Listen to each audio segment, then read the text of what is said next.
Good morning, good evening, good afternoon, ladies and gentlemen. Welcome to SKTV this afternoon. For some of you, this morning. For those of us here in Arizona, um, those of you in other parts of the world, we want to welcome each and every one of you. Welcome to the show.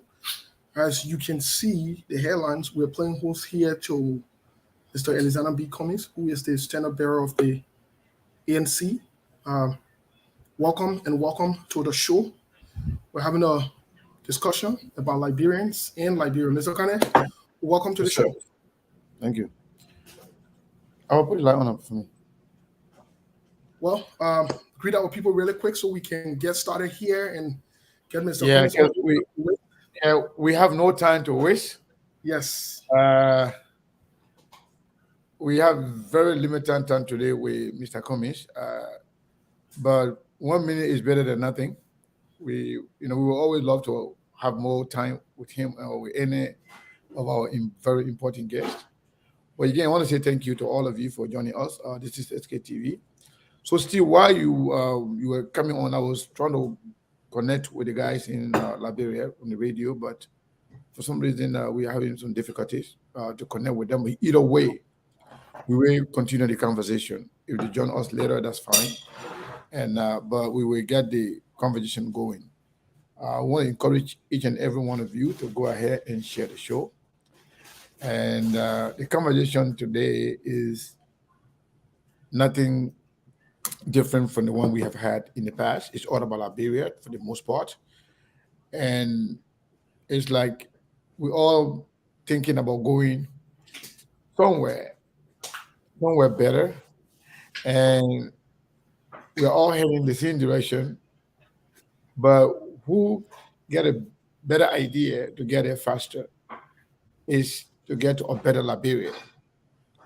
So in the process, we will invite people who are major actors, people who have expressed their desire to make the change. And Mr. Cummings being one of those people, that's why we can be grateful enough that for every time we call on him to come on this platform, he always available to talk to the Liberian people. We had serious problem before with Mr. Cummings and the ANC people. We were every day we were talking about them that they were hiding Cummings. Oh, they don't want Cummings to come to the public, blah blah blah. Every day we attack them. But since Mr. Cummings availed himself up to where we are right now, they have seen the dividends. They have seen it. They have seen that Mr. Cummings of 2017 is no longer like Mr. Cummings of today. And that is because you've been talking. The more people got to know you, the more people got to know your agenda. The more you speak to the people, they will know exactly who you are and what you stand for. So we can thank Mr. Cummings enough for always, answering to our call, Steve. So I don't know if we had to take a minute to shoot the show or we just have to dive into the conversation right away because we have several questions to ask. I don't know how you want to go about it. You want us to play some for yes, 1 or 2 minutes, or we just jump into the conversation? yes. I think just for a minute, let's just give the opportunity to share the show just for a minute. It will take a minute or so, Mr. Kane, and then we can That's get fine. straight into the conversation with Mr. Cummings here. I know he's already in the back, he's ready to go. Um, as always, he's very prompt so far. He's been with us. Mhm. But I think we can share the show really quick. Yes, let's use a minute or two to share the show, and then we get. And then, Somebody's asking whether Mr. Cummings is coming. Mr. Cummings is already here. He's here and ready to go. We're the ones speaking to you right now, but Mr. Cummings is here and hearing everything we are saying. But we will bring him on to the camera when we're ready to start the show. yeah, folks, as you are joining us, really quick, share the show. Help us to share the show. We'll take a minute here to just share the show, and we will be back just in a minute. Let's We do will that. move back to the song. Let's get to it really, really quick. Just a minute. Thank you, guys.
All right.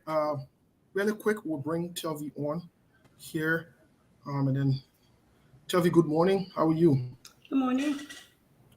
Welcome to the show. Greet Good our people morning. really quick as we will.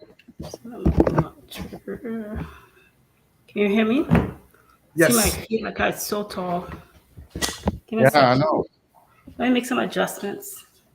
Yeah, I think you're Okay, I good. feel better now. It was my monitor. Good morning. Good morning. What's your What say you to signal? the Labrador people? Good morning, good afternoon, wherever you are. I'm still trying to wake up. But Yeah, anyway, glad to be on. and it looks like your stuff is now. I Take don't away know. my lights. I don't know. I like lights. I don't know if your internet is good. It's shaking. Yeah, it be like a sticky, right? Uh, I think my set's shaking. It's sticky. All right. Okay. All right, it's good. We can hear you. Go You want me ahead. to get a headphone? No, you're good. It just kind of delay a little bit, but it's good. Go ahead. I can get a headphone though. Anyway, so glad to be on for another exciting conversation. Always a pleasure to have Mr. Cummings on here to talk all things Liberia. And so I'm excited to be here. Let's get the party started. Wonderful. Well, let's get Mr. Cummings on really quick. Mr. Cummings, good afternoon, good evening, good morning, wherever you are today. Welcome back to SKTV. Thank you. Always good to be with the three of you.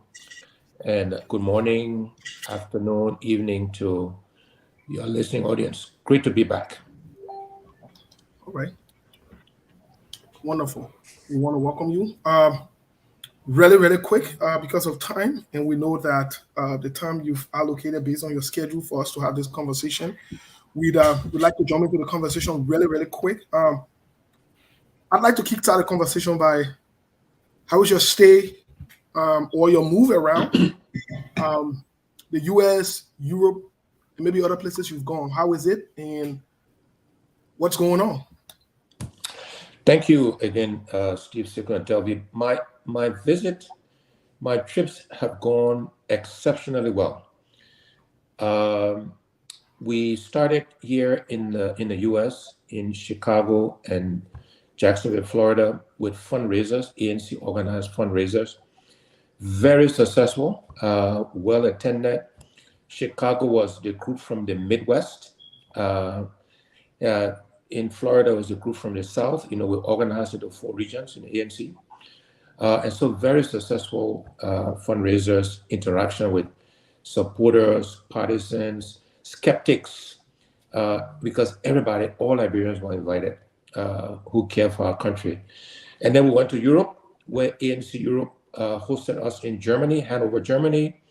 We had Liberians from Norway, from Sweden, from the UK, of course, from Germany, from the Netherlands. So again, a very successful interaction with Liberians in Europe. A good fundraiser, good for morale for the team. And so very successful visits, Steve, in both of those 3 locations.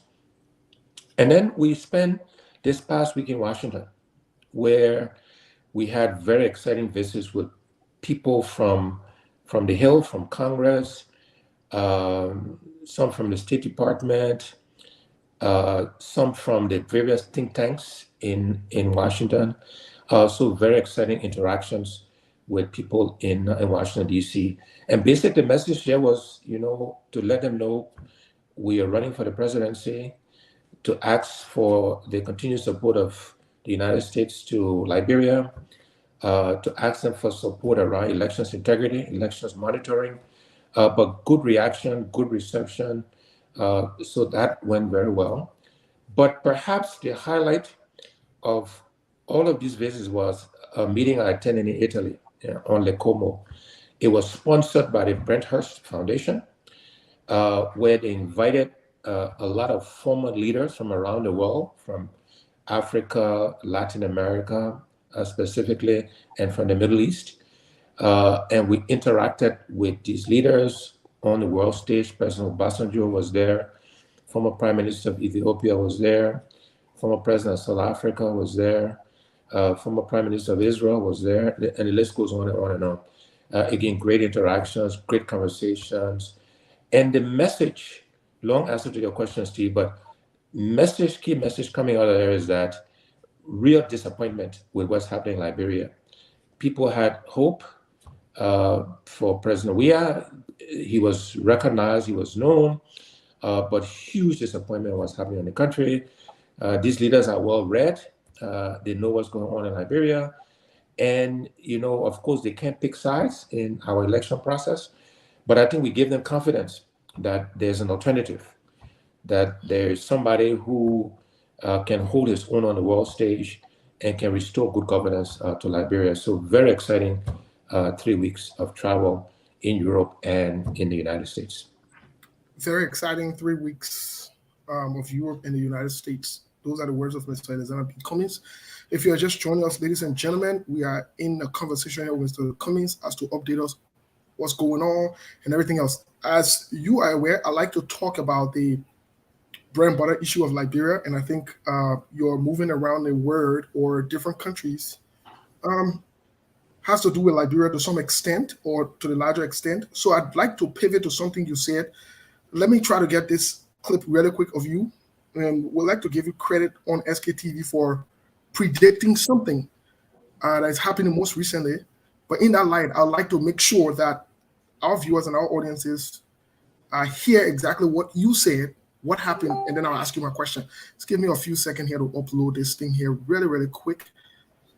With technology, we're not too good with it, but we can work on some things here. Okay, this is what I wanted to share. Maybe Mr. Cummings wouldn't hear himself saying this thing. Let me get sorry. First of all, and this will be a slightly longer answer than you want, Sekou. So, No, I'm good. But I feel I'm not going to restrict you. I just want us to be conscious of time. So because you are living, with me, I want you to stay as long for the longest, but you have to go. So just want to make sure we squeeze in as much questions as we can. Sure. But so first of all, Steve, with everything this government has done and said and promised, they have not delivered. Beginning of the administration, they were going to fix all of these roads. There was the OMAP loan. They made all these pronouncements and it never materialized. So I'm not sure they would deliver this revenue that they're saying. I hope they do. We'll see if they do or not. But I got some questions. I think they'll be recasting the budget very shortly. The second thing I would say is not just about raising the money. It's about how the money is being allocated and spent. And if we have time, I can give some examples of where, Mr. Cummings, on that recording, which was coincidentally today exactly 1 month ago, June 16, 2022. Today we're July 16, 2022. That's exactly 1 month ago. You predicted that the government would be recasting the budget very shortly. Here's my question to you, Mr. Cummings. Considering the economy of our country, what are some indicators that made you make this prediction? And what would you do when elected as president to avert such situation of maybe recasting budget over and over and allocating monies here and there and so forth that the Liberian people are not benefiting from? What do you say? Yeah, look, the reason why it was easy to predict that they would recast the budget, Steve, and they would do it again, by the way, is they have a history of doing that. I always say, Sekou, Steve, tell me, the best predictor of future behavior, future performance is past behavior, past performance. This is not the first time they've recast. They have a history of doing this. Normally they recast it downward. This time they recasted it upward. But they will recast it again. And it's all because of their behaviors, their incompetence, their ineptitude. It's a reflection of this.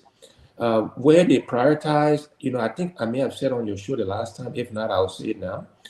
The criteria for President we are selecting senior government officials is you have to be a sedition and you almost have to be incompetent.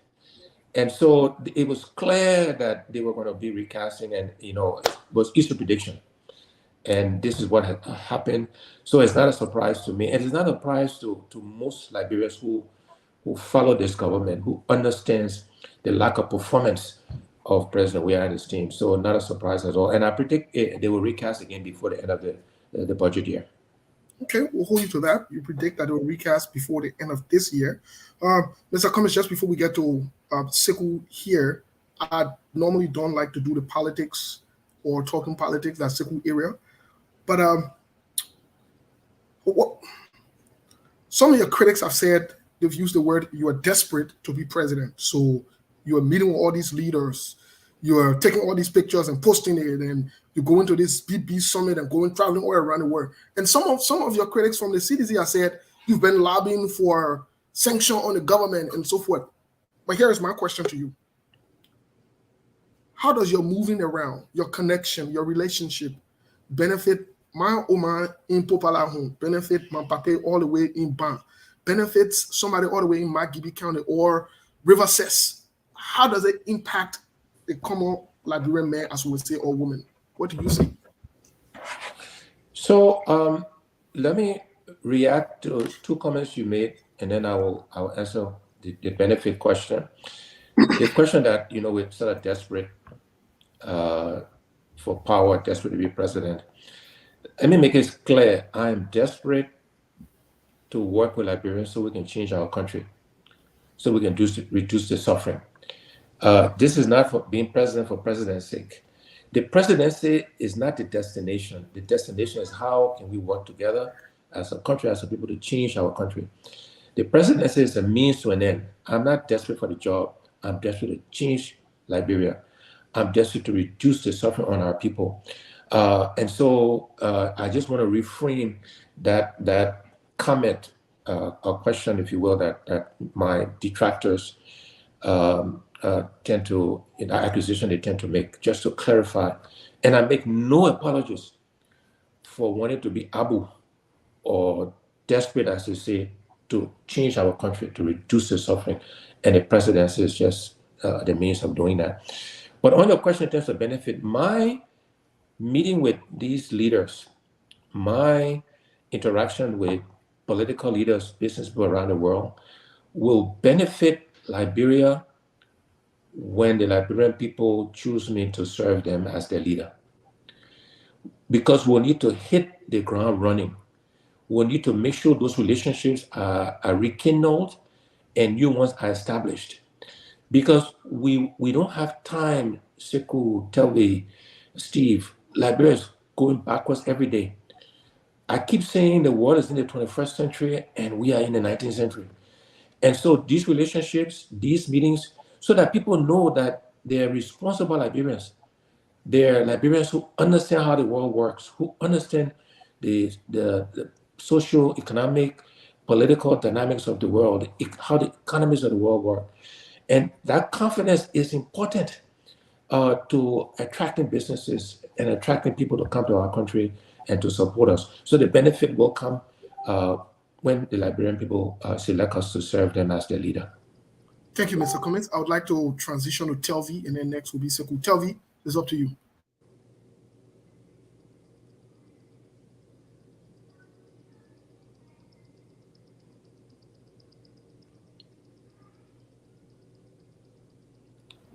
Telvi is on mute. Yeah, we can't hear you, Tel. She's having difficulty. You want to come back in? Then we'll go to Sekou. Yeah, you can go ahead and come back, Tel. We'll come back. Yeah, Sekou is up to you, please. All right. Thank you very much. Once again, Mr. Cummings, thank you for coming. Speaking of desperation, I do have a breaking news. Breaking news for some people, for some people may be aware how desperate the current government is for the re-election, evidenced by what just happened in Liberia, where people were languishing in Florida and everywhere in the city of Monrovia, and they were there spending hundreds of thousands of dollars on their retreat in an effort to showcase their re-election process. And even more bigger, June 27th of this year, this government was involved in another lobbying ventures wherein they spend about $800,000. 800,000. I'm not talking about $800, $11. 800,000 United States dollars to a lobby firm called Bala Partners. And in order for them to lobby here, they have to register as a foreign government. So they use that firm to do that registration and stuff. Exactly around, June 27, 2022 at 6:46 p.m., that registration was done. I don't know whether you are aware of this. Are you? Yes, I'm very aware, Sekou, of this. And again, this is another example of the misallocation of resources. This government, if they just did the right things, if they just governed responsibly, if they just managed the economy responsibly and for the benefit of the Liberian people, they will not need to be spending all of this money. And this is not the first time they pay for lobbying. I believe last year there was another disclosure, a FAR disclosure, where they spent I think that was about around 189,000, something like that. Actually, in total, it was close to 600,000 because they had different people they were using. Yeah. Bakari sellers, there were a whole list of people. They paid Rudolph Giuliani's firm, so on and so forth. But it's all about them doing the right things. Look, the other points Steve made about people say I'm lobbying for sanctions on the government. I don't have to do that. It's their performance. People need to understand. You don't understand that is the corruption, is the stealing. When the current U.S. ambassador was going to his confirmation hearing with the Senate, this is public, it's on record. He talked about the corruption in Liberia. When Dana Banks, who represented the U.S. government to the bicentennial, in her speech, she talked about corruption in Liberia. Not Alexander Cummings. When the Linda Thomas Greenfield, ambassador to the United Nations, who used to be ambassador to Liberia, when she commented on she talked about the corruption. This is not Alexander Cummings. It's their behavior. They can't be blaming. As leader, you take responsibility. It's their behavior. And if they stopped the stealing, the mismanagement, the incompetence, they will not need to spend this money. That money can be spent on those flood victims in our country. It can be spent on healthcare. So many other ways that money can be used, but it's their behavior. So I don't care what these people do. As a saying goes, you can't pin lipstick on a pig, right? Their performance is bad, the stealing is bad, and I don't care what these people try to do. The facts are the facts are the facts. Okay. So I just wanted to get that out of the way. So like Steve said, me, I love politics, and I'm going to jump into that right now. Speaking of politics, I want to talk about Lofa County. What happened in Lofa County, we saw it. Unity Party was defeated. Some people were jubilating from the opposition. Some people were not so happy. But overall, what message does they send as to what really transpired in Liberia, in Lofa County, as far as opposition is concerned? And also, speaking of that, you being pretty much de facto leader of the CPP now, what is the CPP doing, or what are you doing to rebuild, or maybe reunite, or maybe openness to other people into the CPP? What lesson have you learned, or did you learn, as far as the issue of Lofa is concerned?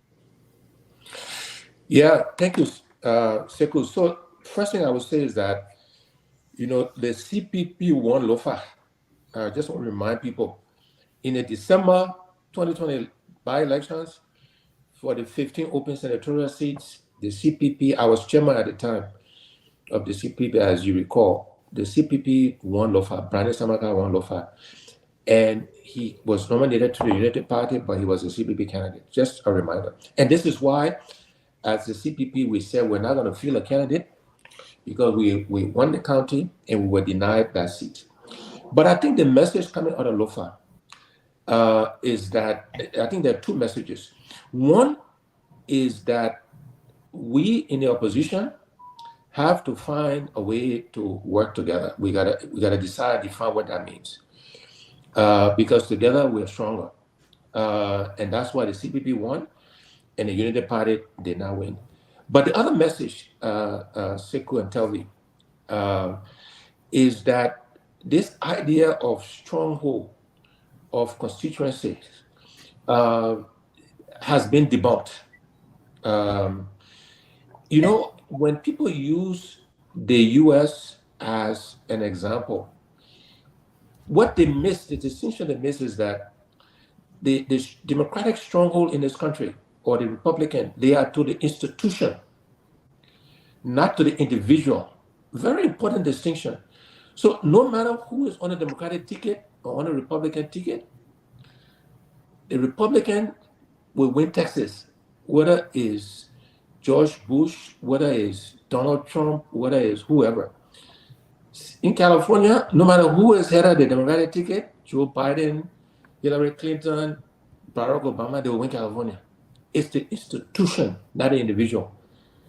In Liberia, we tend to think about constitution around individuals, something I'm trying to redefine. And that's why I say my constituents are the young people of Liberia, are the women of Liberia, because they cut across geography, they cut across tribe. And the idea that an individual has a constituency, I think Lofa has debunked that. And people are not static. Politics is fluid, as you all know. So at one point in time, yes, they will support an individual, but maybe not the next time around. So this idea of constituency, I think, has been debunked. And we need to think about our politics more nationally as Liberians. Finally, and I know, Sekou, you accuse me of answering the question too long, but the final point is I remind Liberians, you don't choose your tribe. You don't choose the religion you're born into. You don't choose your gender. You don't choose when you're born. This is providence, this is God. Those things should not benefit you or they should not harm you, right? And part of what we need to change as a country, as a people, we gotta think Liberia first and not default to tribe, gender, age, religion. Those things have divided us, and that's something we have to work towards changing. Yeah, so the other part of the question that I want you to elaborate on is that given what you have experienced in Lofa, what are you doing as far as the rebuilding or maybe openness of the CPP to other parties in order to unite the CPP again and be more stronger than it was before? What are you doing? Yeah, Sarah, for that, a good reminder. So we are in very active conversations, discussion with the Liberty Party about recasting the CPP agreement, because we do want to open it up to have other political parties, institutions join us. We're also in active conversations with other political parties in the country. Because again, we talk about this big tent or this big hot idea that we want everybody, regardless of your political affiliation, we need to work together to win in 2023 to restore good governance to Liberia. So there are active discussions happening, Sekou, with other political parties, active conversations happening with the Liberty Party. So we redo the framework document so that it's flexible enough that both individuals and institutions can come and join the CPP. And so that's happening actively as we speak. And we hope to conclude that in the not too distant future and actually make it public. All right. My last question for now and then before we go to Telco will be about the last time when the first $30,000 thing came out. You spoke on it, and I think you kind of describe it as an act of corruption somehow. I don't recall exactly word for word.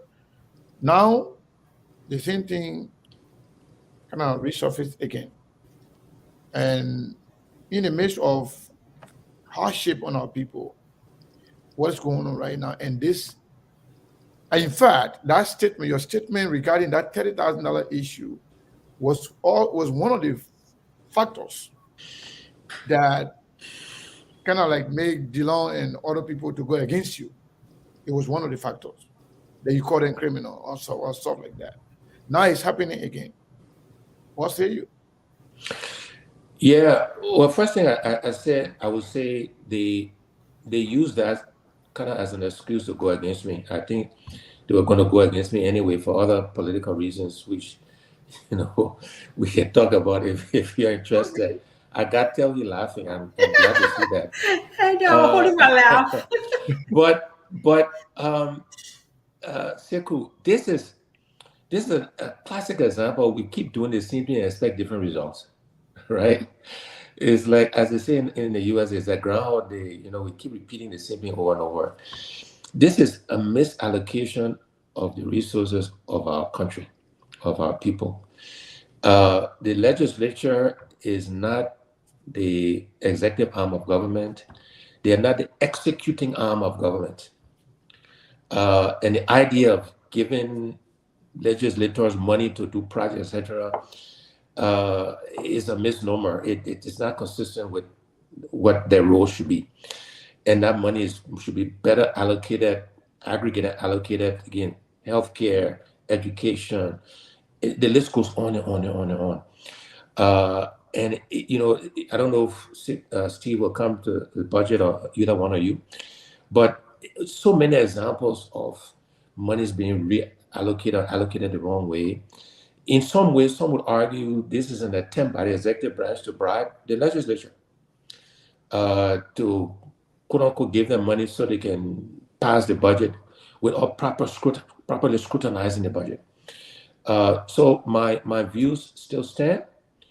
And again, as an example, we're doing the same thing, expect different results, and I don't think it makes sense for them to do it. The money should be executed and funneled to the executive branch on the things we know we need and we need to do as a country and as a people. Telco, I still have a question, but we got to go to Tel. We never shut our questions on here. Y'all can hear me? Yes. Very loud. My computer decided to misbehave today. I don't know the computer, the internet, which one, but somebody misbehaved. Everything's good now. You're good. Okay, good. Always a pleasure to have Mr. Cummings on here. Mr. Cummings, it sounds like you're under the weather. No, I'm okay. You're okay? Sylvia, Just a I'm kind of fine. host. Oh, okay.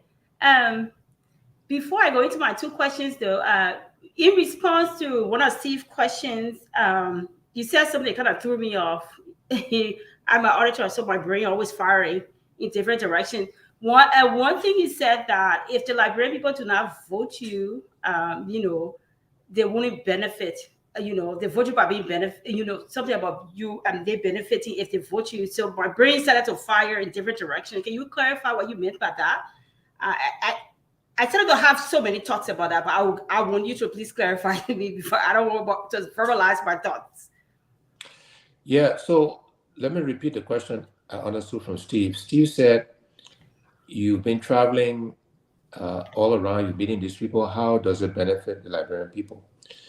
And my answer was, I'm doing all of this, meeting all of these people because it's important that people know me, they know what I offer, what I bring, and that when I'm elected to serve our country and our people, it'll be very easy to attract these people to come and bring investments and that kind of stuff to Liberia.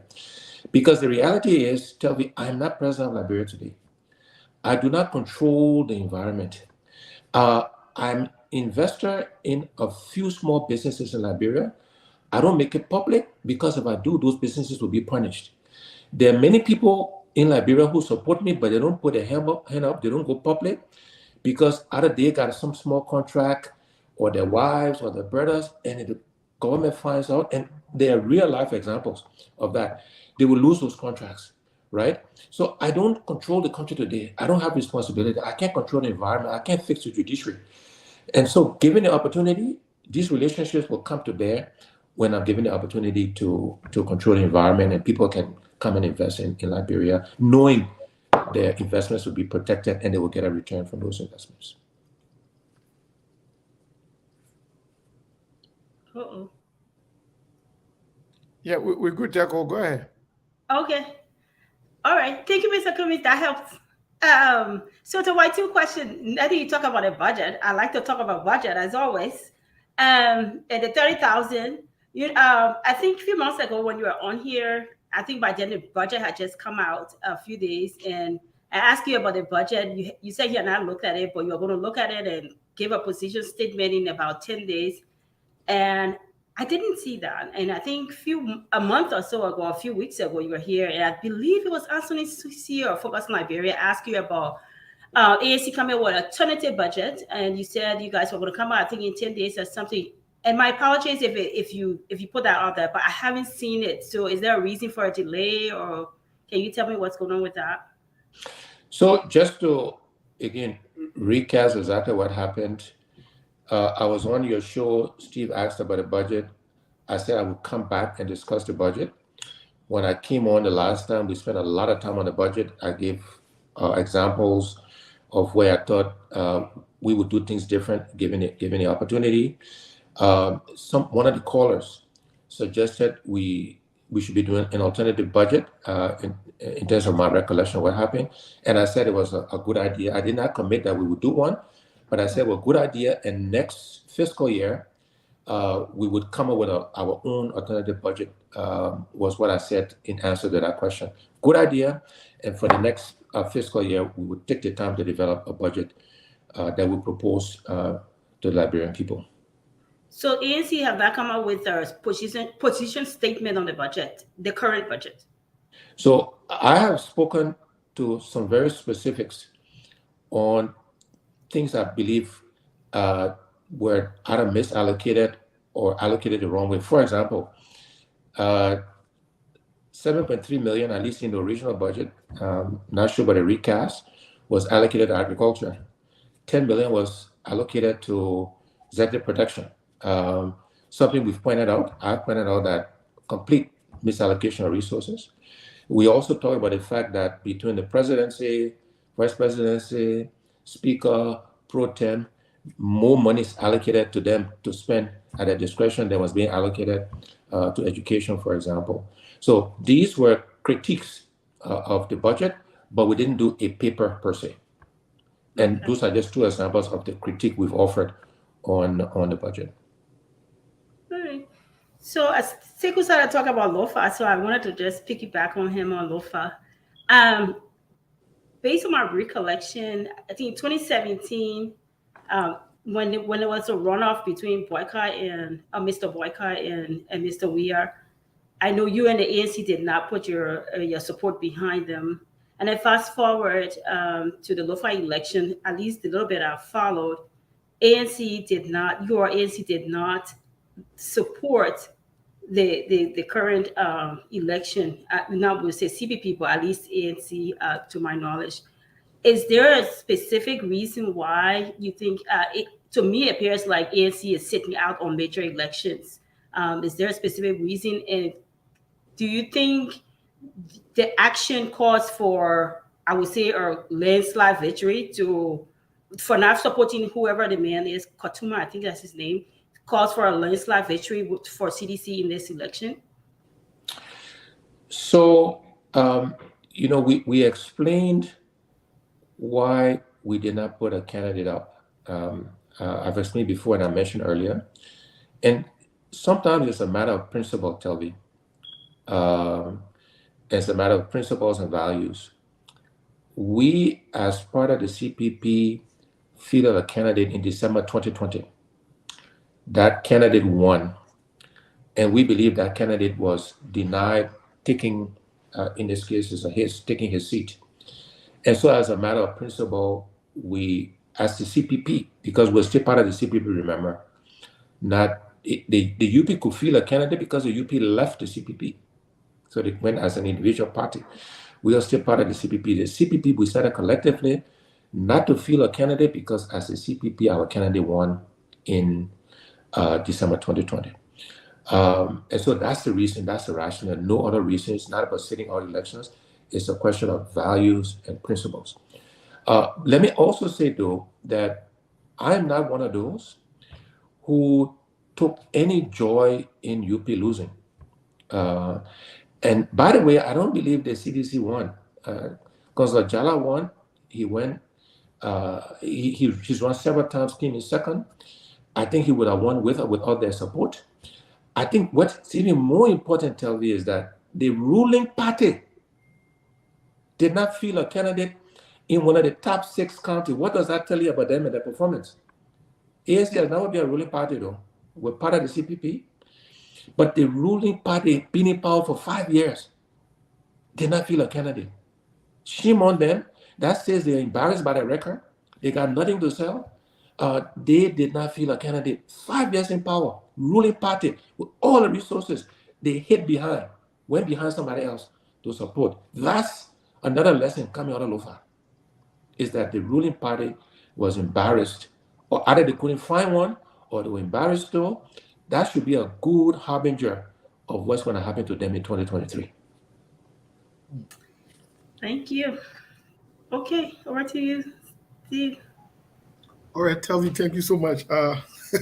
One of the very first time I see you pivot into politics. You don't like politics, but you pivot to it. That's good. Well, let me get to Mr. Cummings really quick because I like to stick with the budget and the money business. And I want you all to pay attention to time. Right. We're already 45 minutes, and this gentleman here is running. He's running to go to do something else. So Right. we want to make sure that we release him on time so we can hold him hostage so he can be ready to come the next time. So let's just make sure we make our questions short and answer short as well.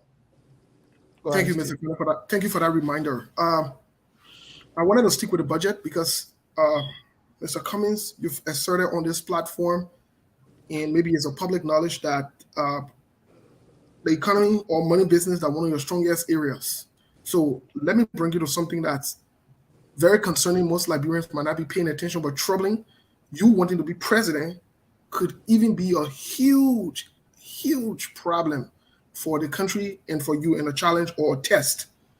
As of January 25th, in the president's annual address, there's a report from All Africa that talks about what the president states, and I want to make sure I just read that really quick to you and to our audiences so we can listen. Quote: Liberia's president, George Manawia, says his administration has made significant progress in restructuring the country's domestic debt, which stands at $660 million, saying the total stock of external debt stands at approximately $1.3 billion. That was in January of this year.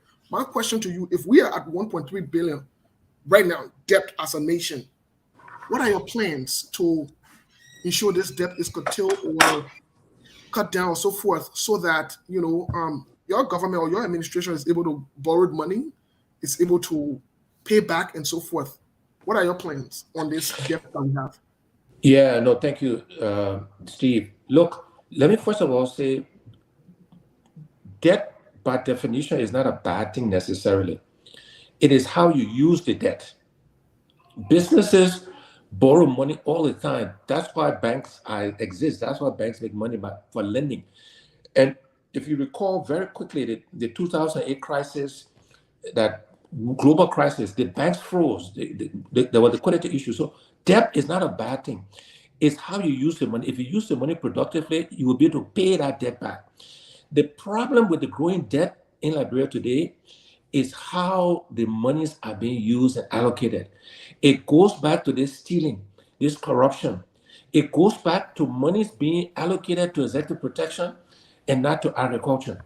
It goes back to a few people paying themselves more than the U.S. Congress, one of the richest countries in the world. They're making more money for themselves as opposed to going to more productive things to pay the debt back. So the difference with the Cummings administration is that if we go to the markets to borrow, that money will be used for productive reasons. It will be put in things that will grow economic activity, that will generate the tax revenue, that will allow us to pay the debt back. The fear with what's happening today is that the debt hole is getting deeper, and our ability to pay the debt back would be more difficult, if not impossible. So the big difference is how you use the money you raise on the debt market. Are you putting it into productive assets, if you will, so that you can be able to pay it back? And with all the mismanagement happening, with all the leakage, the fear is we'll be saddled with that debt with no ability to pay it back. Okay, my last question, really quick, and then Tiku and Telred. Former President Ellen Johnson Sirleaf's credit, when she came on, per different reports, it is reported that she was able to use her influences or connection, some of the things that you're doing today, to wipe our previous debt, which started on a clean slate, like we say. But let me go to one political question. I don't normally do political questions, but let me go to one political question to pick your brain on this, Mr. Cummings. Should we expect a vice president announcement from Mr. Cummings, considering you are by default the CPP's standard bearer or chairperson? And so, if that is the case, how long should we wait for a vice president announcement for the CPP? So, well, the answer is yes. I will appoint a vice president, and then the question is when. To your point, look, we have started to have conversations around the vice presidency. We have a team of people, Steve, working on the criteria that we're looking for. That team will do the screening, and there's a school of thought that says if you announce too early, many people who had that ambition, they will go somewhere else. They will not bring their support because you've announced early, you made a decision.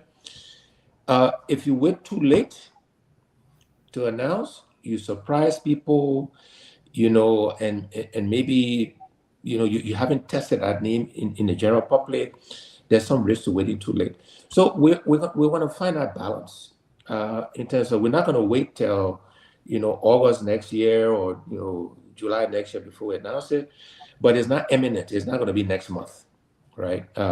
We'll find that balance. But we've started work on identifying potential candidates, on looking at the criteria against which we'll judge who will pick to be our vice president. Thank you. We look forward to that. Telvi, up to you, please. It's up to me. It's not up to Telvi. Telvi just finished and give it to you, so now you come back to me. Take it away. Take it away. Thank you, Telvi. Thank you, Telvi. Steve need to do some time right now. But yes, Mr. Cummings, thank you very much. So, folks, keep following. This is SKTV. By the way, after the interview of Mr. Cummings, me, Telvi, Steve will stay on. We'll take calls. We will get into your heads as to what you think, because right now we do not have enough time to take calls while he's here. So just know that you will be here. You give your opinion as to what you can disagree, you can agree, you can comment, you can criticize, whatever you want after we've the interview. So, Mr. Cummings, one of the most important things that been said out there today about you is that Mr. Cummings is doing everything. In fact, he's desperate. He's going all over the place to campaign, or to sell himself, to sell the idea. Even though the government of Liberia is already campaigning without announcing campaign, which I believe is violating the campaign laws in the country. But equally so, besides Cummings going around, there are a lot of missed opportunity from the opposition. You've been one of, if not the most active opposition right now. You guys are missing a lot of opportunity. What happened in Liberia? What happened in Liberia recently? You were here when the Liberian government went to Ganta for that retreat, wasting Liberian people money, while people were languishing in the floor in Liberia, in Monrovia. We did not hear anything, any alarm. And the party is not just Cummings. Some people are saying that you people are weak. The ANC or your CPP is weak. They are not taking advantage. They are not holding this government feet to fire. They are not aggressive enough. What are you doing to change that? So look, as you know, Sekou Stephen, tell me, I like to be honest, and I think we do need to be more aggressive in holding this government accountable. We will become more aggressive. We are in the process now of organizing ourselves. We've identified people to come and support our effort as the CPP. In fact, we'll be announcing those names in the not too distant future. So we're organizing ourselves to be more aggressive in holding the government accountable, organizing ourselves to make our case, what I call positive advocacy. We'll be traveling around Liberia more intently over the next weeks and months. So you will see an increased level of activity coming from, again, not just me, but other voices that we have identified who have now agreed. Because as you know, it's only about 14, 15 months from election. It's not very far away, and we know that. And so we're going to be launching that effort in the not too distant future. And yes, people will see much more activity from just not my voice, but other voices around all of this mismanagement of our country. I mean, Kanta, you said it well, went up there, big party. In the meantime, our people continue to suffer, flooding taking place. I think they gave each ministry 5 minutes to present after 5 years. And maybe they didn't have enough accomplishments or challenges. That's why they only give you 105 minutes. So it all continues to be a joke. And we do need to be more forceful in calling it out. And even more important, Sekou, is to be able to explain to the Liberian people why it matters in language they can understand, why this mismanagement is hurting them. The fact that people's salaries were harmonized, meaning reduced, the fact that people don't get paid regularly, those are things we should keep calling out and what we would do different. So yes, we need to be much more aggressive in calling out the government for its mismanagement and offering solutions, offering alternatives, something I always I like to do. All right, this is going to be my last question, and this will be the last question for you, actually. And then you will answer it, and then you will give your closing, then we will continue with the show when you leave. So this is the question a lot of people are asking. When you go around, you hear Bwaka, you hear, Joy. A lot of people don't talk about Cummings. That's what they say. I'm not in Liberia. In the taxis, on the motorbike, everywhere, there's now Bwaka. There's very few people talk about Cummings.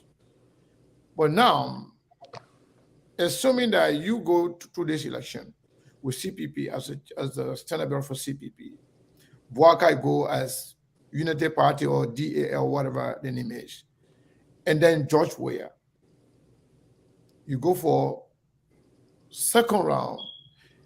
Perhaps if you go first or second, what are you doing to win over Bwaka supporters to support you? And will you be willing, if Bwaka goes second, to support Bwaka for against the government of Liberia? So first of all, I think a lot of the people who are quote unquote saying, you only hear we are Bwaka names, tend to be the Unity Party people or the people who are opposed to me. Okay. Look, we've done our own polling and we keep it confidential, of course, but we know that statement is not true. Do we have work to do to continue to make our case? Absolutely. But the three leading candidates today for the presidency in Liberia is Alexander Cummings, Joseph Bwaka, and George Weah. So just to debunk that saying or that statement in quotes. The next thing I will say to you and how I answer this question is I don't plan for failure. I don't plan to come in second. And I will say to all of you all are relatively young, at least compared to me, with bright futures ahead of you. When you go into something, before you even start, you start planning for plan B. You will end up with plan C. You will end up third. No, I'm serious. I'm serious in life. True. if you go into a business proposition or you want to start an NGO or you want to run for office, and even before you start, you already see what happens if I don't win. You will not win.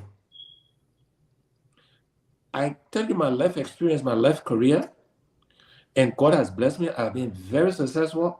I don't plan to lose. If you lose, you deal with it when it happens, right? But you have to plan to win. Right. You got to focus on your plan A and not already starting on your plan B, because you will end up with B or C. And so we will either win it outright in the first round or we'll be in the second round. So the question will also put somebody else and that kind of stuff, for me, is academic. Okay. Because So the I'm question, doing the so work the question, and I'm determined, and my life experience has taught me that you play to win and you deal with the outcome when the outcome happens, but you don't start planning for the outcome already. So okay. I'm not going to answer So that question because so I now, don't plan to. yeah, Mr. Cummings, I understand that, and I like that level of confidence. I like it. But let me ask you this: the other way around. Now it's kind of hard. Maybe you can win outright from first round. That is not. I mean, it's not impossible, but it seems very improbable. But let me say this. Let's say, okay, you go for the second round. Given the kind of bad blood we have right now in the opposition, do you think you can win over Mr. Barker and his support? The answer is yes. And let me tell you why. And then we'll do closing Yeah, remarks. yeah. I think you know what I need to go do. Mhm. Look, I think the quote unquote animosity, if you will, if it exists to the degree people think it does, there's some there. I don't think it's as bad as people portray it to be. Okay. It would be among a few leaders on all sides, right?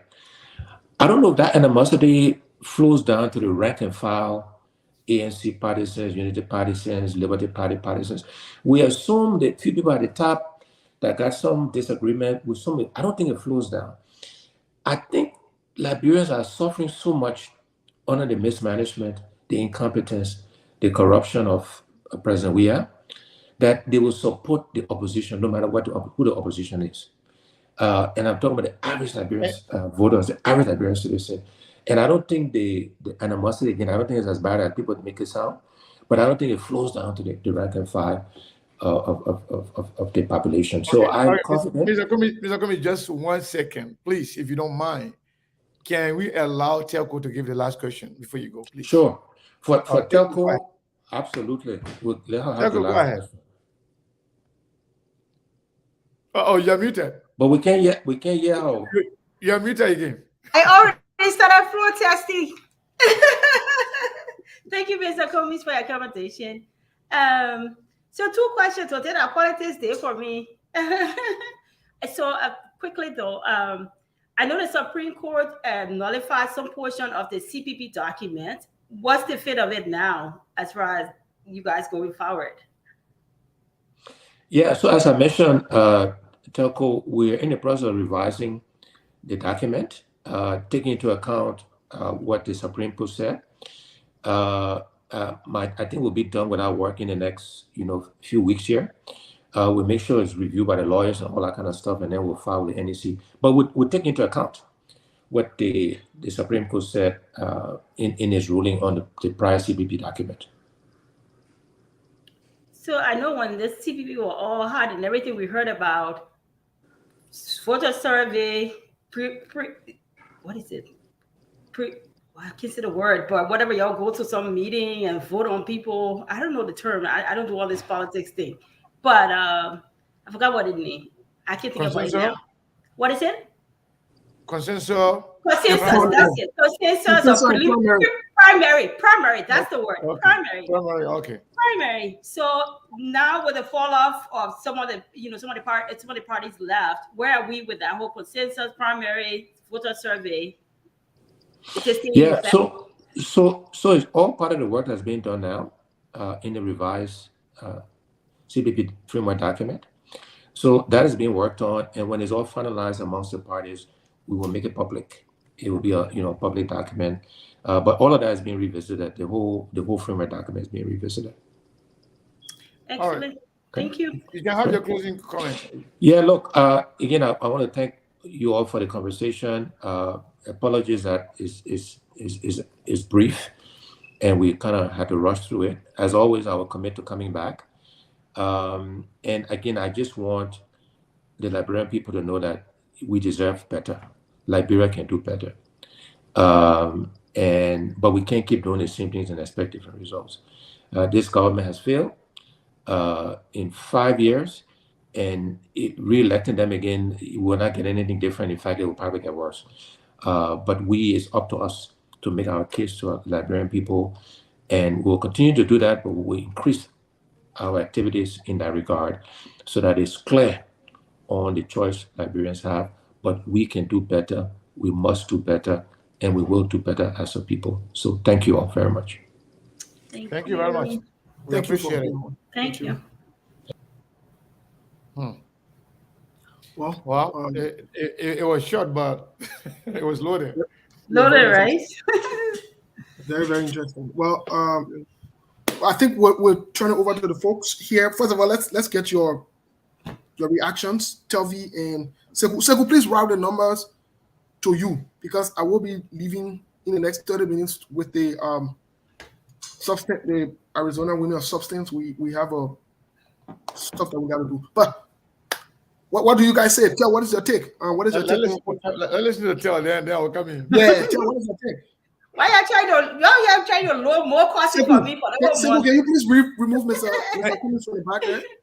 No, I think okay. it was Yeah, I'm going to do that. And Tell, before you even say something, let me do this. Let me say something to somebody. This person wrote something very derogatory or disrespectful to Tell. You can have all your disagreement, but they're certain name calling. If you do that, we'll take you for safekeeping. Just so you know. Yeah. Do you write that be an again? ANC person, we expect that. Whoever that person is, I don't care. But if that person go back and write nonsense like that again, we're gonna take you for safekeeping. You will never see this platform again. Tell, go ahead. I apologize. No, I think I want to echo what you said. It was a good discussion, although it was short. It was good. You know how I'm big on getting, viewers' reactions. So I wish we had some time for the call, but such is the time. But at least we are able to get him on to speak to the Liberian people most of all. So we value that. Okay. Steve, you're muted. We're not hearing you. I said, Sekou, what's your take? What's going on? What's your take? My take is that few things, I observed. Mr. Cummings said he was not one of those people who was happy that the United Party lost. He also highlighted something that most people within the opposition, specifically the CPP and the ANC in particular, did not take advantage of. They did not highlight the fact that CDC did not win. But most of them instead were celebrating, focusing on the United Party losing, as opposed to highlighting the fact that CDC did not win the election. It was the independent party, the independent candidate that won. CDC was afraid. They were ashamed of affixing their name to a candidate. Like Mr. Cummings said, probably it was because they had nothing else to offer.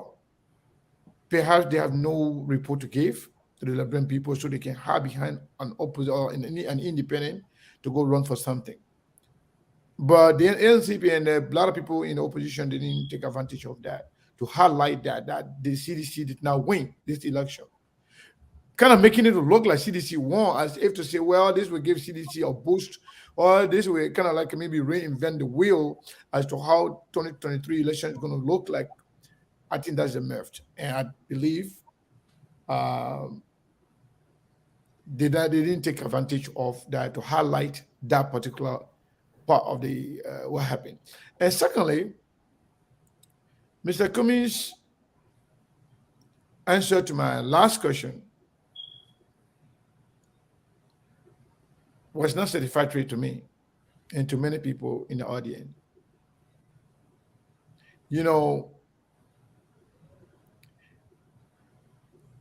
this politics, and we all been around. We know very well. It's not practical. In our experience, to say, oh, you know what, CPP, you're going to win first round. Even George Weah can win first round. In as much with all the resources and power they have right now, they cannot win first round. So I believe the most important thing that they can do, the opposition, is to start right now, not even tomorrow, right now, this minute, start thinking as to how they can look in each other's faces, say, hey, let's do this. No matter what, we are better than the current government. Let's get it together, regardless of who is leading. Let's get it together.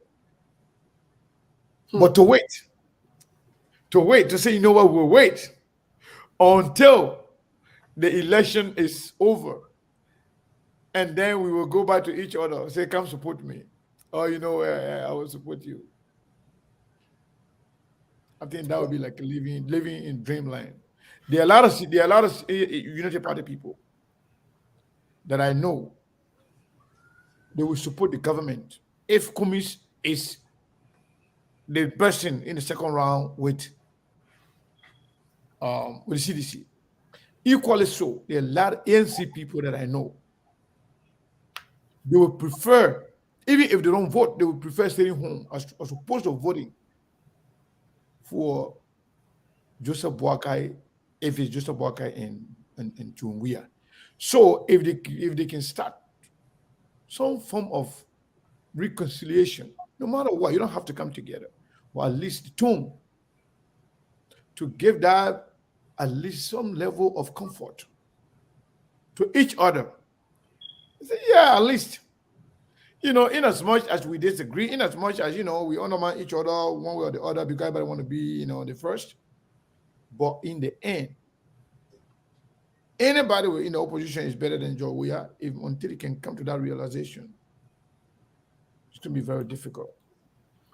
Okay, well, Mr. Kane, just listening to you and tell, from my observation, first of all, to address the last point that you just made, I'd have to slightly disagree with you. I think for one of the very first time I've heard Mr. Cummings being political, that was a political insult.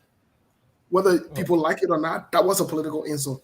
Joseph Yuma Boakai gave similar political insult when it came to the CPP, as opposed to supporting somebody else who wins. You see, we're in political seasons. People who might say Cummings does not understand, Mr. Cummings does not understand the political arena and so forth.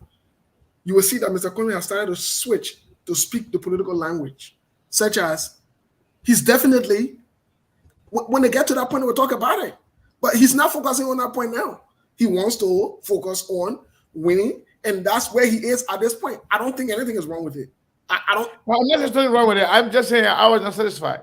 I'm not saying wrong with it. Well, that was a political insult, and I will say that to you. I agree. I totally agree. That was a political insult.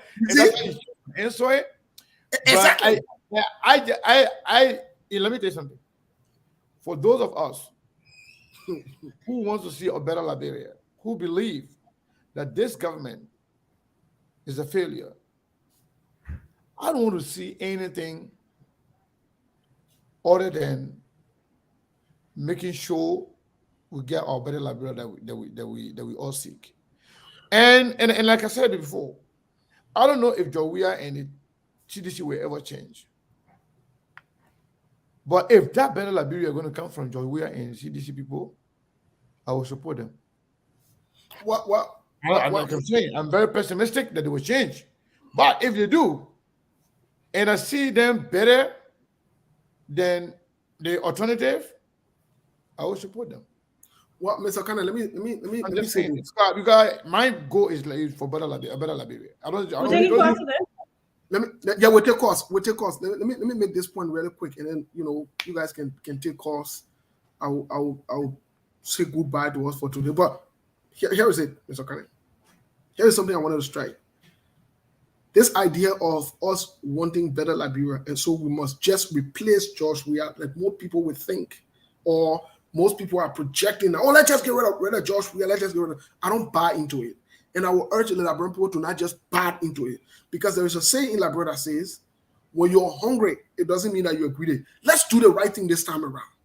I've always advocated, I've always said, and I will continue to say it. Josh Weah, United Party, they are the cause of where we are today. There is in no way, shape, or form any Liberian should think about getting the United Party and Josh Weah here. No, there is in no way. They shouldn't lead anything in Liberia. Both of them need to go. All the troubles we have from the time Charles Taylor left, both of them, both parties should be held fully accountable for it. On the contrary, here is something I wanted to say also.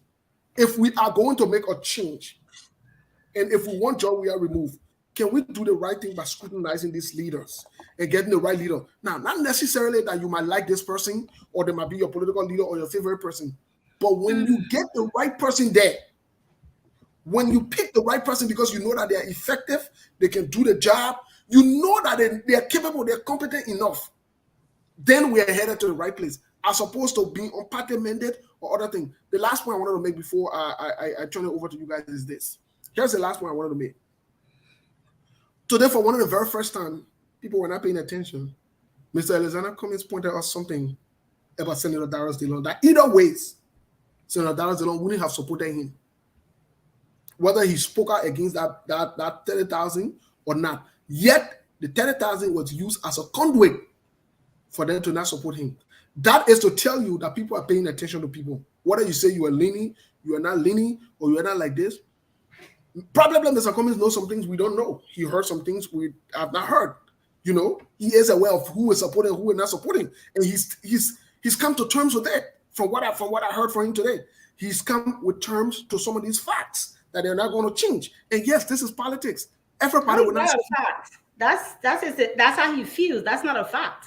No, I said I'm speaking in this context of a fact that he's come to terms with reality that certain people will not support him, and this is politics. Everybody will not support you. You know what I mean? That's what I'm saying. In this context, it's a fact. Tell me, not everybody. Okay, yeah. So that I will ask the question, and I will talk about it ourselves clearly. That was one of the factors, not the only reason. That could be one of the factors, because they were very, very agitated. They were very angry when even one of the person in the legislature told me, "Oh, Sekou, we in this thing here together. Even if Mr. Cummings had an opposing view, but for the fact that we work together, he should have expressed it to us first in private before going publicly and calling us criminals." That's their feeling. Yeah. There could be other reasons associated with it, but I just think that was also one of the factors. And for good for bad, Mr. Cummings' opinions, one thing I like about him, he always straightforward about the way he think about things, which is good. But to say, that the idea that could be some of the factors, driving factor to make them to go the way they went, or the way they're leaning, I think that was a factor. And you can disagree or not, but that's what I believe. But let me end my point, please, and then I'll turn it to you guys. You can tell me you'll be on all day. Here's my point, Mr. Kane. We're not going to be on all day. We're not going to be on all day. We'll make sure you're on all day. We'll protest. But here's the point. Here's the point I wanted to make. Here's the point I'm trying to make. In any election, whether they're your best friend, whether they're your mom, or your pa, or your family member, people have the right to choose who they want to support. People do have that right, and we must be clear about it. And when some people choose not to support you, I don't think it should be taken personally, but it's okay for you to come to terms with that fact that this person is not going to support me. And it is okay too. Maybe they have their reasons why they wouldn't support you at that time. We've seen it. Someone who've been into different elections, whether they're community elections or whatever, we've seen it. Sometimes people who we even trust or we even like or we think they're on our side, guess what? They are not on our side. Bottom line here is this. Mr. Cummings was political today, especially in answering your last question. He was political today. I believe Mr. Cummings have identified those who will not support him. He's come to terms with reality with it, and he decided to move on. If they want to support him down the line, fine. They don't want to support him, we move. Everybody keep moving, And that's how it is. This is politics. But you have to understand, though. You have to understand. There's no, whether we like it or not, we don't want to say there's a marriage here that goes sour. You know, there was once a honeymoon of marriage. The first time I went to ANC event, that was Dara Dillon was the guest speaker in Texas. I drove 3 hours from Austin to come here to the event. So obviously there's a marriage going sour. You know, so I mean, let's not even go around it. Yeah, so, let me also say to you all, the reason why when I talk about people changing the tone and trying to somehow being conciliatory. Dillon, Yombly, or any other person, or even people within the Unity Party, some of them, not all of them, I still believe if things go as is right now, we go through the election, and Cummings and we are go for second round. I don't know if Cummings and Buakai will go for second round and we are third. I don't know about that. But if Cummings and Cummings and we are go for second round, I still believe, regardless of the bitterness or disagreement, power greed, and everything that transpired, I still believe that there are certain people, they can never swallow the pill to go for George Weah against Cummings. Trust me. There are other people who may, but I still believe some of the key players, because what happened is that a lot has happened. Similarly, it's like no matter what you do, to see a citizen who really, really hate Unity Party to the core, given what happened in the 12 years and given what has happened in the last 5 years, to see citizens voting for Joseph Boakai for president is tough. That's just the truth. So, changing your tune, being somehow conciliatory, and giving some room for at least to get in there somehow, some ways, I think it's a good idea. But who am I? What, Mr. I will always, speak. Let me put it this way. Y'all be lying. Let me put it this way, Mr. Kane. Let me put it this way, in all honesty. There are some people. Remember, Charles said something very, very important here. 2019 Texas. Okay, let me ask you. Then you answer the question and make your comment. Let me just ask you, Steve. Yes, Steve. Dara Dillon, for example, I'm going to be straight with Dara Dillon, for example. Do you think if it is election between Weah and Cummings, you think Dillon can vote for Weah against Cummings? I wouldn't doubt anything about anyone in politics. Okay. You know why I wouldn't do that? You know why I wouldn't do that? I've seen pure deception in the labyrinth politics. I've seen pure honor mining in the labyrinth politics. So I'm not going to sit here and say, oh, Dara Dillon will not support Weah, Dara Dillon will not support the other person. I'm not going to say that. I'm not going to say that here. I'm not putting no. I'm not going to say that. But here is what I will say. I know for a fact that there's nothing you can do to change certain people's minds for supporting you. Some people have made up their mind based on different reasons. So the best thing you can do is to keep it moving and start wasting your time. Go to people who want to support you. People, and let me say this: one person will not make you win election, or to another, as opposed to other people. So it's good to bring everybody in the tent. I see where you are coming from, Mr. Kane. But let's be honest here. Let's not waste our time on somebody who will not support you, or people who will not support you that have made up their mind. Some people already have it in their heart that will not support you regardless of what they do. You know what they will even do? To the point that they will rather sit out than to even go and vote. They would rather sit out than to even go and vote. You see what I'm saying? So I'm not going to sit here and put it on certain people. Liberian politicians, most of them are dishonest people. They're very dishonest people. And they will leave you hanging the last minute. They will play you. And you know what they'll say? They will say that politics. You don't understand politics. That politics. So guess what happened? Let them keep it as it is. Let people make the cases. Whoever wins, they win. Listen, if the Liberian people say they want George Weah back, it will be the Liberian people suffering. I'll be in America. I will be going to Liberia. It will be the suffering. It will not take food from my table. I will say get a job. If the Liberian people cannot sit to themselves and say, listen, here are our options. We have Unity Party, we have ANC, or we have Cummings, and we have Boakai. Let's forget about the job we have been in, and they still want to gravitate to what job we have because he came to Nima Kante and get us small money and they passing around. And it's their business. But we'll continue to say the truth here. And I'm not going to pass around and say, oh, let's support CDC. For me, let me be honest with you, Mr. Kane. For me, CDC should not even be counted in the second place. They should be eradicated and gone far off. Let's talk about other alternatives. We got Taiwan Gonglo. We got options. This coming election, we have options. We have clear and open options. Let's gravitate towards that. You can have options, but the viability matter. That's why I've made it public. That's why I've made it public. And that's my suggestion and my recommendation to every Liberian. Do the process of elimination. I've done the process of elimination. I know I can support Unity Party. I know I can support CDC. There is in no way, shape, or form. But I know I have options. So guess what? I will gravitate towards those options. I will look towards those options and make my decision.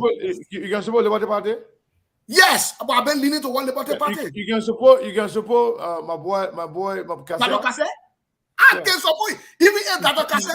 You can support Taiwan. I will say something. I can support Taiwan. As a matter of fact, I'll make that disclosure. So you can support Mr. Cummings too? I can support ANC. Okay. I can't, but I have not made up my mind. So the only two people you can support CDC and Unity Party. I'm on record for that, and I will stay with that until the 2023 election. CDC, Unity Party, they need to go. Put them in the trash. Let them keep moving.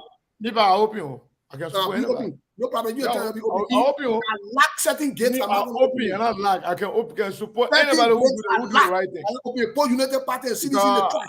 I don't want anybody to be comfortable. Anybody can support anybody who do the right thing. Telco, I'm going to put the number now. All right, guys. It will get noisy. They show who started. They show come and get noisy. Let the people talk. I support nobody. I support Liberia. I don't care who there. I will hold it accountable. Me and Telco in the on the 1967, Preeti Outcast died, an evil demon that poses as a. So yeah, Telco, are you there? I'm here. Did you pin your number over there? Oh, you want me to do it? I texted in the chat, but I can do it. Okay, you put it in the chat room. That's fine. I can put it there. And I need to wrap before anything said. I think we have a caller here. We'll take that caller while I try to write the other number to me. Okay, that one going to Steve. I think this is Prince here. Prince, how you doing, my brother? my petty Prince. Hello, Prince. Hello. Yeah, so how you can know that me, man? Oh, because I got your number saved in my phone. And I will also tell people say you must can talk off the show, so I know all the number that you can use. So go ahead. Listen, let me say to you guys, this show today,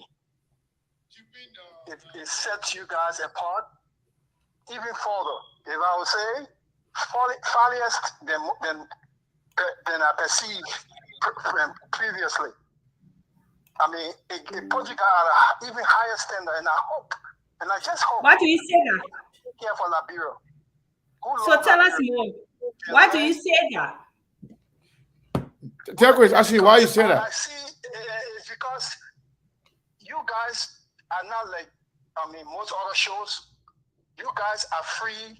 You have your open mind, and you guys have your own perspective, and you ask questions that are critical to the issue of Liberia, void of any self political aggrandizement or anything. And you deal with the issues. You press on the issues. You make sure that whoever comes on here address the issue.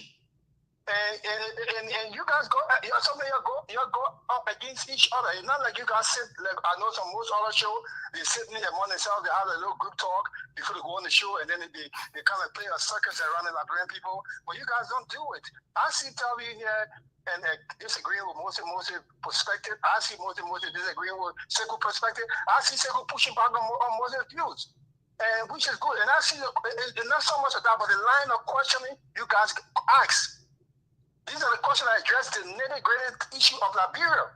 It's not just a question of political thing, you know, just to make people excited, so people might come, because we like people, we like drama, we like that kind of show thing, you know, we like that Jerry Springer kind of politics, where everybody kind of get out, you know, the low G, the low T, the low, you know, thing here, then will come out the next day, but you gotta do it. Look at the question you asked. The only thing I would tell Mr. Cummings, if he's still listening, don't be in a hurry, Mr. Cummings. Stay and answer questions from the Liberian people.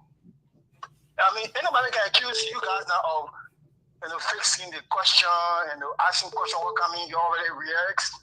But when people ask questions, people call and ask questions, nobody can question that. Nobody will say, oh, that it was set up.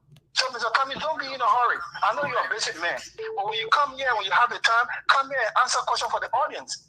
We have our own questions too. I want to ask you my own question. Somebody in Broken J or in Grangia listening, they want to ask you their own question too. So hang around, Mr. Cummings. Don't be in a hurry. And so my question to you, Mr. Cummings, is if you're listening, I know Telby touched on it, and Moses Sekou touched on it, but I'm kind of a little bit confused when you talk about the CPP. You said the CPP was trying to be restructured and everything was going to be revised and people were going to be coming on board. But when Sekou asked you, I think you know Sekou Moses asked you the question about picking vice president, you spoke as if it's definitively that you are the one that's still a barrel. So the kind of question brings to my kind of made me concerned. Would there not be a democratic process in the current CPP that will lead to a primary that will lead to I'm just being informed that a lot of callers are on. Just wrap up, please. So you know, for me to wrap up and finally, thank you guys for what you do. We appreciate it. And you guys keep up the good work. You keep asking questions like this. You keep making our people, our politicians to be able to speak their mind. And finally, the thing I learned about Cummings today, Cummings knew Dillon, studied Dillon, understand Dillon's position, respected it. However, he still supported Dillon. That speaks a volume about leadership. He knew that Dillon would not support him in the end, but he still supported Dillon. That speaks volume of leadership. That's what leaders are. I don't know about that, but thank you, sir. Thank you very much. Yeah, thank you very much. Yeah, I don't know about what happened before, but yeah, Taco, you got a call? All right, take it. You're muted though. Oh, hang on. Hello? Yeah, go ahead, caller. What's your name and where you calling from? Hi, my name is, thank you, Jeff, and thank you, Sekou. My name is Ronald Thomas. I call from Minnesota. Hi, Ronald. Yeah, fine. Thank you guys for the show. I like you and Sekou analysis, but I'm sure Moses is so bitter. The fact remains that there's no way, I believe there's no way that they can support CDC. I'm also of the conviction that be it Buckeye or Cummings, we all rather around one candidate. There's no way in my mind that the Liberal will sit down and loud and look at Buckeye and join the race because of the of his age or because of his dislike and say they can support him. There's no way Buckeye supporter will do the same for Cummings. The people are struggling. If you even notice that this, school for feed, they got some feeding for school program that's rest with Joey and my kid picture on it. I spoke with people like, it's not, you can't even see the things. So it's like they just go in one area and just take those things and just take the photo and put it on the social media. People are suffering, people are dying. Look at the flood. What's going through? We have our own issues. But I'm just of the conviction that come what may, if the opposition do not probably come together and they go individually, right? And there'll be a second round. And if Cummings goes, trust me, the Liberal will fight it right around here. I will put our business aside. If you support that goal, let's wait to see. But I'm just grateful for the show. You Sekou, I know Sekou is nice. I was just saying Sekou has been bored. He been analyzing for the fact that he knows very well that if we don't come together, we see how we are. Sekou know that. We all know that. We all know what we're going to do here. God is saying we got this thing. They and when you're out in boxes, we know what we're going to do. Can you wrap it up? Yeah, I just want to take that we all will come together at the end of the day. If the party doesn't, if the strength of the opposition do not come together, we all go individually at the end of the day, second round, we support whoever be in the race for the opposition. Thank you so much for this. Thank you. Keep following. Bye-bye. If you have another call, take it. Yeah, people asking for the number. Yeah, I was struggling to add your number to it. That's okay. I'll put in the comment section and you can pin it. No, I get it already. I'm trying to add it. Yeah, I got it. I'm trying to add it now. I already got the other two numbers there, but I'm trying to add that one so that we can have it can have three options. It's instead of 469, 469 674 674 3668. And I'll drop it in the comments just in case my don't 668. 3668. All right, let's get this caller. Caller, what is your name and where are you calling from? From Minnesota. 7731. My name is Tippison, Michael Tippison. How are you? Michael Tippison, how you doing, my brother? Welcome to SKTV. I'm good. Thank you so much. Thank you so much. Well, you guys have a great show. I'm just concerned, and I'm not really worried, but I'm concerned.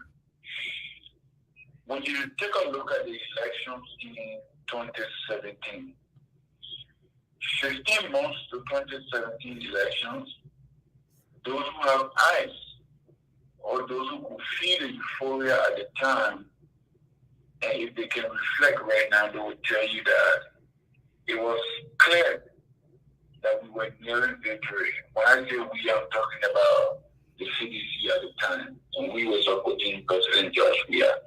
15 months to the elections, you could realize that CDC was going to win. We are 15 months away from 2023 elections. Mr. Cummings got 1.7% of the total votes in 2017. I was concerned when he said that they are in the process of organizing themselves. 15 months to elections, they are in the process of organizing themselves.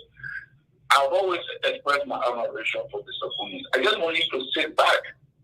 Even though he comes with a winning mentality, when you ask him the question, he says he's going to win. But I want him to sit back because I too am just from Morovia, just a month ago. If Mr. Cummings sits back and asks himself this question, that in the next 15 months, from what he's hearing, I mean realistic telling statistics, from what he's hearing, from what he's seeing, from everything going on, are Liberians prepared to make him president 15 months from now? If that question is genuinely answered, then they will realize that they have killed something among themselves by the division that exists. Thank you so much. Thank you. So yeah, so the number is there. Is some of you that don't have your glasses on, I can help you read the number. 480-401-2081 or 480-862-0783 or 469-674-3668. So call any of those numbers, you will get you through. Steve, Tiago, go ahead if you got a call.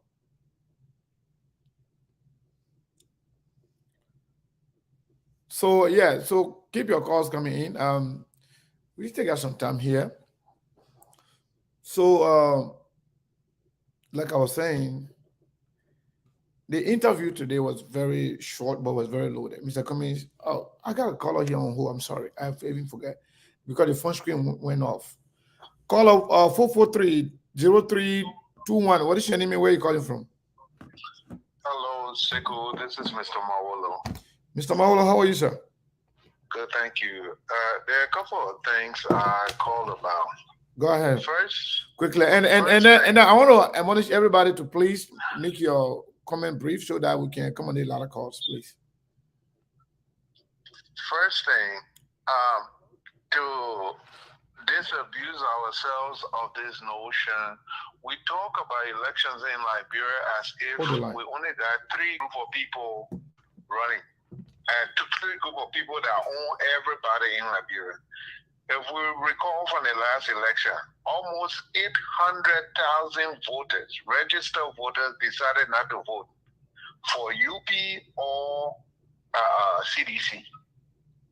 Even if you took all the ANC voters, the UP voter, the CDC voter, they got enough people that sat down and refused to vote, besides all of them that can win an election. We really want to believe that for whatever confusion there is amongst CDC, amongst UPE and CPP, going to change anything? It's not going to change anything. We got to keep our focus. Do we love Liberia or do we love somebody? Do we want the best for Liberia, for our children, for ourselves? Or we just want to make some political party or some political person happy? That should be our qualms. The second thing is that what Cummings said on the show, I think if anybody puts it and makes it or idea in your life to follow, you will succeed. Because when you got no other plan but plan one, you fight like hell. They say if you got a lion heading a pack of dogs, it will fight like a lion. If you got a dog heading a pack of lions, they will all die like a dog. So if you got nothing to look back to, yeah, you got 30 seconds, sir. Please. Yeah, you fight with your all. Yeah. Like the brother who just called, lastly, talking about who's happy and who's not. Listen, George Weah should not be in the argument about who's going to be president next. It should not be. If we really care about Liberia, that shouldn't be a question. This is not game. This is people's lives. This is not game. All right. Thank you very much. Thank you. Yeah. So, Tiako, you have a caller? No, he hung up, but okay, like two different people call, but you can't just hold. Let me say this to those of you who are listening who've been calling. When you call in, when I answer your call, I have other phone, not just one phone. When I answer your call, it means that you are on hold. Just stay there until I call your number, then you can come in. But some of you are very impatient. Once you call, if I don't try it, you just hang up. You got a caller? I have a caller here. All right. Caller, what is your name? Where are you calling from? Yes, sir. My name is Derek Paul, calling from Minnesota. Your name is? Derek Paul, calling from Minnesota. My man, you look like you over there. You got to clear your throat a little bit. Yeah, thank you. My name is Derek Paul, calling from Minnesota. Go ahead, Doris. Yeah, so, just to respond to one of our brothers called from Minnesota, he's concerned about, we got 15 months of election, and for Cummings, he's talking about, reorganizing the CPP. I mean, the fact of the matter is, it's just really like unfortunate people don't take certain things into consideration. You understand me? The CPP was already formed, and all of a sudden, the CPP collapsed. So it's not Mr. Cummings' fault. Somebody want to make him to be incompetent. It's not his fault. So now he's trying to reorganize the whole thing. But another thing taking into consideration is the fact that this man believes in numbers. This man's not a fool. This man believes in numbers, and he's been working. He's been working on his numbers. And he also told us in the interview just had that he has an internal pool that he's been doing. This man's working on numbers. So we got to trust this man and trust his ability to get this done. He told you plain blank when you show that he's in this to win. Yeah. So he's doing all of his ground game. So this man's working behind the scenes. He's not a person that come in and yell at the department, but he's a person that is very, very strategic in his actions. You know what I mean? Thank you. There's no concern about we got 15 months and stuff like that. It's only because it's just for the crowd and trying to reorganize it. So thank you. Thank you. Caller, what is your name and where are you calling from? 5886. Hello? Hello? Yeah, what is your name and where are you calling from? This is Favor calling from Washington State. Go ahead. What is your thing? What is your take on the interview? Yeah, my take on the interview is that look, better let's be real for once, man. Our country, Liberia, is one of the oldest, and I would say the oldest nation in Africa, and we are the least. We can be sitting in America here and only be talking beyond microphone and not show you any result. The great United States we all live in today, even the very social media we on, It was designed by somebody brain, somebody idea. That what we all living by today. What are we doing for our country? This thing is not only about individual, it's not about government. My question to you guys on this panel here this evening, what is your investment in this Liberia that you guys so love that you're talking about today? What is your investment? We have to show, our people, we have to step up to the game before we start looking leader. What you guys are doing for this country, Liberia? We got your question. Thank you very much. Caller, what is your name and where are you calling from?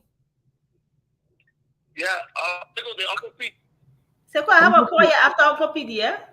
Yeah, but because you're on the phone, that's why. I just keep it time with him. That's all. That's it, really. I just keep it time with him. Oh, okay. But then right after Uncle Pete, you can bring the person on. Yeah. Okay. All right. Uncle Pete, go ahead, sir. Oh, Sekou, I want to thank you and your host and everyone who you are always doing a good job disseminating information to the Liberian people. Thank you. I'm sorry I missed the interview with Mr. Cummings. I just came home. But I want to tell the Liberian people, Alexander Cummings is the change. Alexander Cummings is the only one that can exercise neutrality in that country and absorb all qualified Liberians for a position in Liberia when he's president of Liberia. George Weah, when he's president of Liberia, he will just bring in seditions. Timo corrupt seditions. Joseph Waka, when he's president of Liberia, he will bring the civil corrupt Unity Party people back into power. But Alexander Cummings is only one that can exercise neutrality.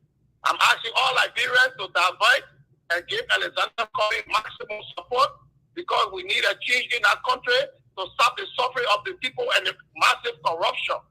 This is Uncle Pete, the man for all the counties. I will watch the show. I'm sorry, I just coming in. I didn't watch the interview, but I know Alexander Cummings is the only qualified man to change the political dynamics in that country. Wow. Thank you, Uncle Pete. Thank you. Can I pull a caller through? Yeah, go ahead. Okay. Caller, what's your name and where are you calling from? Yes, hi, everyone. This is Jay Reddy here, calling from Lake Corner here. And I see Sekou and Tibet, and thank you guys so much for the opportunity. I would like to say thanks to the SKTV team.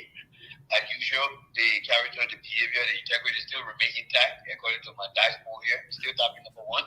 So I don't care what damn who happy or not, but you know when coming from Jay Randy, you got to report it because you know you cry with shit. If they come to Arizona, all the cry will be either Arizona or you have my team crush everything. That being said, Sekou, thank you, and I would like to piggyback on your question for Sekou. I think Mr. Cummings is right on the ball with that question you're asking. As a winner never quit, winner keep fighting. So there's no way that the supporters and Liberian looking up to Mr. Cummings will want him to be in second place. There's nowhere in Liberia somebody will say I come second place, that means you're the winner. So I believe it's a question of confidence. Now, the 2017 election is quite different from the 2023 election. The devil that was in the corner, we didn't know we know the devil now. So that other equation not going to work. So this election will be tough. And I think Mr. Cummings and all of Cummings has said it right. We had three candidates in our election. CDC, ANC, and Unity Party. And Brother Sekou, let me ask you a question before I go. I'll be looking to hear from you. What do you think that we are going to lead in the first round and Cummings go through the second round? We are going to lose in the first round, Sekou. No, I didn't say that. Let me answer your question. I said, winning the first round is very, very improbable, but it's not impossible. But we're not seeing the probability. So what I'm saying here is that it could be Cummings. It could be Cummings and any other person. But Cummings is saying that they can even win first round. And that I'm not saying it's not possible. I mean, but we are not seeing the probability. That's all. Okay, but I'm going to let you know that we might not go for the second round. Telling you that, bro. It's possible. That's possible as well. But it's very hard to make that argument when is the government in power, giving Africa, giving how we do things, and giving how some of our people think. So to just assume that government in power will not even go for the second round, that would be somehow delusional to a lot of people. We'll turn that illusion into reality, bro. It can happen. It can happen. No problem. No problem. I got you. We'll follow up for the analysis later. All right. Okay, so let's take this caller here. Caller 8816, last 4 digits. What's your name and where you calling from? Hello, 371, the first 3 digits. What is your name and where you calling from? Hello? Hello? Yeah, what is your name and where you calling from? My name is Charles, and I'm calling from England. Yeah, but you need to tune down the monitor. We're listening to something else. We got to listen to you directly. You can go ahead and turn it off. So you should listen to your phone. That's spoon I'm looking at that one. Okay, go ahead now. Oh, you're looking at Spoon, you're looking at SKTV? You want to watch 2 shows together? When you call a number. Okay. No problem. Go ahead.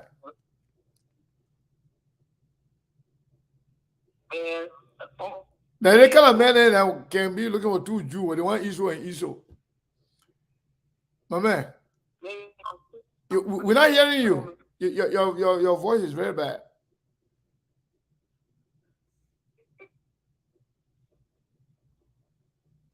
Okay, we're not hearing this caller. You can call back. No. Instead of listening to Spoon. Caller, what is your name and where you calling from? 973, last 4 digits, 7703. Yes, hi, Sekou and Charles. How are you guys? We're doing great. This person sounds like a Letty Brooks. Letty, yeah. Oh, Letty. Letty Robert. Okay, go ahead. Yes, Letty Brooks Robert. Okay. Okay, Letty Brooks Robert. Yeah, welcome, my sister. How have you guys been? I'm sorry that I didn't get to notice that Mr. Cummings will be on today. However, I got to fill in, I think, like this last 3 or 4 questions. But here is my take, right? Mm. With everything said and all that has happened and all that is happening in our country, I stand with Steve on this fact that CDC is not an option. You cannot see somebody destroying everything that you have and still have them on. You're just waiting to remove them. It's just like if you have your own personal business and you have someone that you know is not doing well, you're just waiting for the other person to, for their time to run up and for the other person to get their papers and everything in the application, your verification and all to choose that person or one of the other candidates. So for us to sit here and see, broad daylight, everybody's seen it, except maybe the people in Liberia. We are the only ones in the diaspora that can see what's happening in our country, and not the people that live there. And if they have the audacity to choose that regime again, then as Mr. Cummings and many others have said, it's going to be killed. Because if someone has the first term and they treat you or do things the way they're doing, every ministry that's set, every ministry that's recording that, there's evidence of stealing and misuse of power. Just in the Senate and representatives, here we go, while they're in NIMBA, they pivot for us to be arguing over 30,000 while they're doing other mysterious things in NIMBA and all over the country. The government is gone. Look in Grand, the gentleman who was that was for NEC, he disappeared. Have you heard anything from the government? No, not yet. Okay, so how do we sit here and continue to have people misuse, abuse us, and then we still have them as an option? For me, no, they're not an option. Well, like I said, all of the other candidates that have the viability and will vet them and choose from there. But let's not continue to allow people to think they have an option. All right, thank you very much. I thank you. All right. Yeah. The thing about it is not our choice. We don't choose as to who is an option in Liberia. Liberian people do. And equally so, to think that government in power in Liberia to count them out totally in a political competition, that has been delusional. Yeah, I disagree with that. It's I like mean, living the dreamland. if you're being realistic. It's like you know, be honest to yourself. Yeah. You have to accept the fact that you have a competition. You have to accept the fact that these people, they are capable of doing anything. You have to work tirelessly to make sure they don't succeed. Exactly. But to assume that they are not an option when they're already when they're in power, that would be a terrible mistake. But we got another call here. Let's take a call. Caller, what is your name and where are you calling from? 6294, last 4 digit. Hello, it's me. Yes, what is your name and where are you calling from? Oh, hi, my name is Mary. I'm calling from New Jersey. New Jersey, how you doing? Fine. I listened to part of the interview I was in. I didn't watch the whole thing from the beginning because I kind of missed it. I didn't get a notification. Oh, okay. But this is my thing. Cummings says something I always, every platform, when I go on there, I always say it. You can never set yourself up for failure. When you go into something, you go into it with positive attitude. The outcome of it, you can deal with it. The fact that people keep saying, oh, he ain't got no numbers, let him go. Let him go. If he wins, so be it. If he don't, he will run for it. And then to the other caller that asked, what investment do we have in Liberia? People always talk about investment. We all got investment.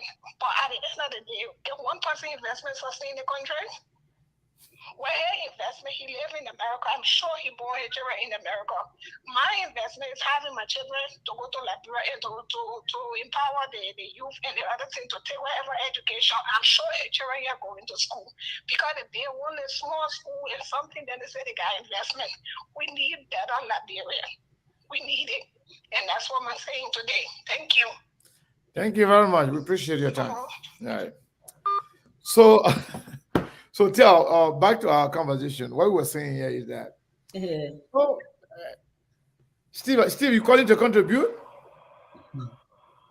Hello? Are you calling to contribute?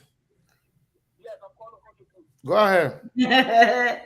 This is my name is Steve Bole, commonly known as Moses. I just like to show you myself. Well, let me say this, Mr. Kanye. Go ahead. I admire the confidence of Mr. Cummings in responding to the question that there is. John, we actually, in realistically, John, we will not even be discussed. But let's be honest, unless you want to say the laboratory was too big. But in any way, John, we will not be discussed. And so I have said it, and I stand by what I say continuously. I've amplified the discussion by saying both John, we are a United Party should not even be discussed as option. These parties need to go. Put in the trash bin, kick out, and let's get seriousness to serious business. We got people with integrity in this election. Like Jeremy said, 2023 election is not like 2020 election. This is a serious election that we are going into to redeem the soul of this nation. And if we want to start having serious discussion, so where they can spend all the money they want to spend, they shouldn't even be considered for second round.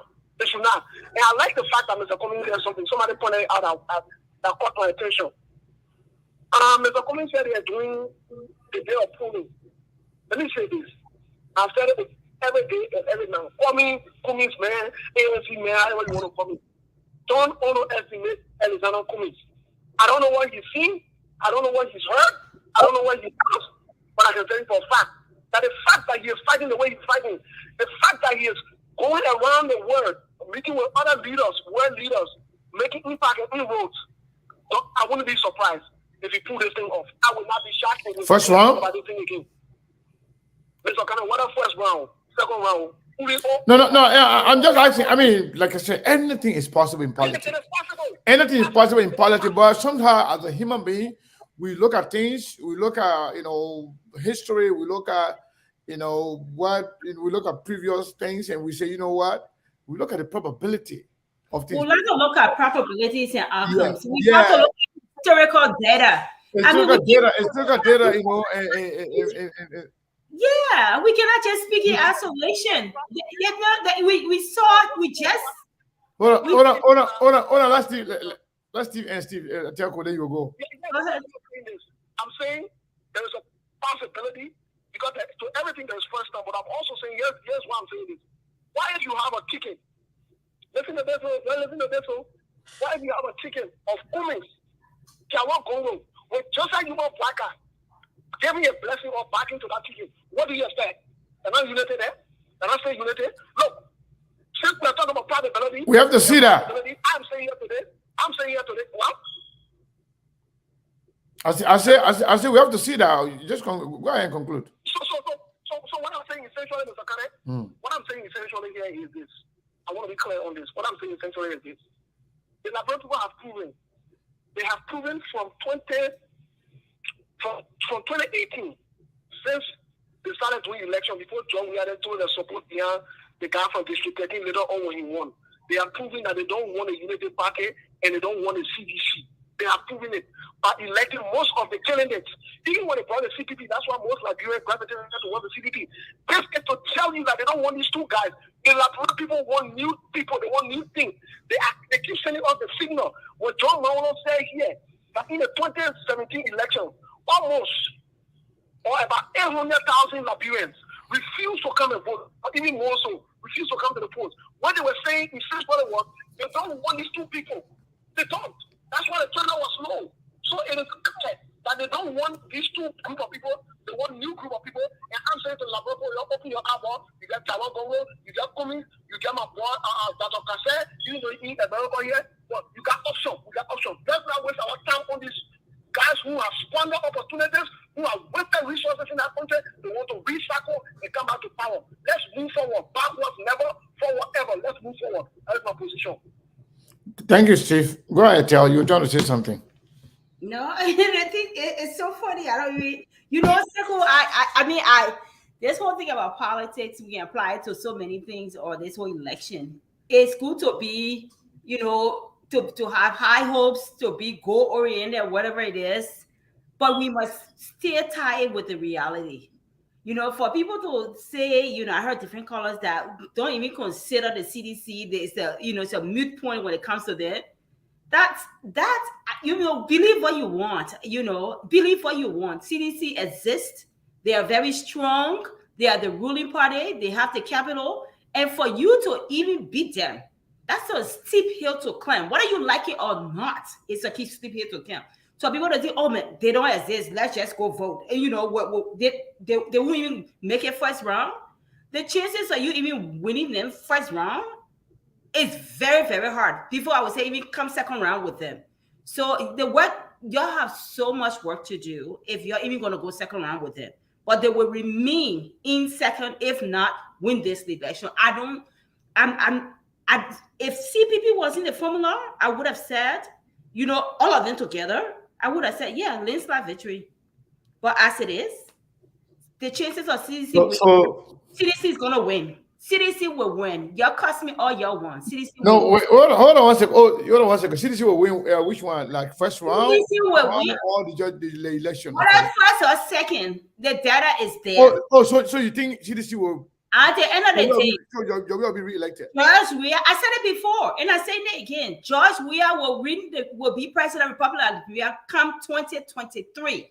Wow. Time he's going to be. Okay.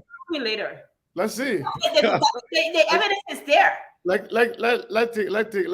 take some more calls. People can say, "Oh, the men are wearing low fat." I hope this is not people calling back though. Let me see if this is Mr. Mawolo, but then you have to wait. Okay. Yeah, hold on. Let me take one of the first time callers. Hold on one second. What's going on here? Hey. Hello, caller 7703. You're also somebody calling back? Yes, I am. You got plenty of repeat callers today. I want to challenge Chelsea. I'm putting $1 down and we'll see if CDC wins. Yes, I understand the incumbent has the first option because they have the resources. However, what I was saying is that you said delusional is that because we are here in the diaspora and we see or feel what's happening. So what about the people that are on ground They can't talk like we can talk. That's the difference. They will act because they are feeling the pain. Okay? When you're in a bad situation, you don't go around saying, oh, I will do this, I will do that. You just hold your breath, you put your things in order and pray that you have options. And they will have good options, unlike the last time where they had the youth people there were already tired of the same thing. And so they chose the so-called Messiah who has come to step all over the resources and watch their children suffer and give them a little bit of breadcrumbs to eat, and they call them, oh, we're doing the best. No, he's not. All right, so thank you very much. He's not going to win, but I would put $1 and we'll come back at 2023 and tell you we're getting my dollar. I didn't want to miss the last call because that was one first time caller, but you keep talking. I didn't want to cut you off. Now I missed that caller. I'll come for my tallow. Caller, what is your name and where you calling from? Then from now, go to Mr. Mawolo. My name is Arthur Dennis. I'm calling from the state of New Jersey. How you doing, Dennis?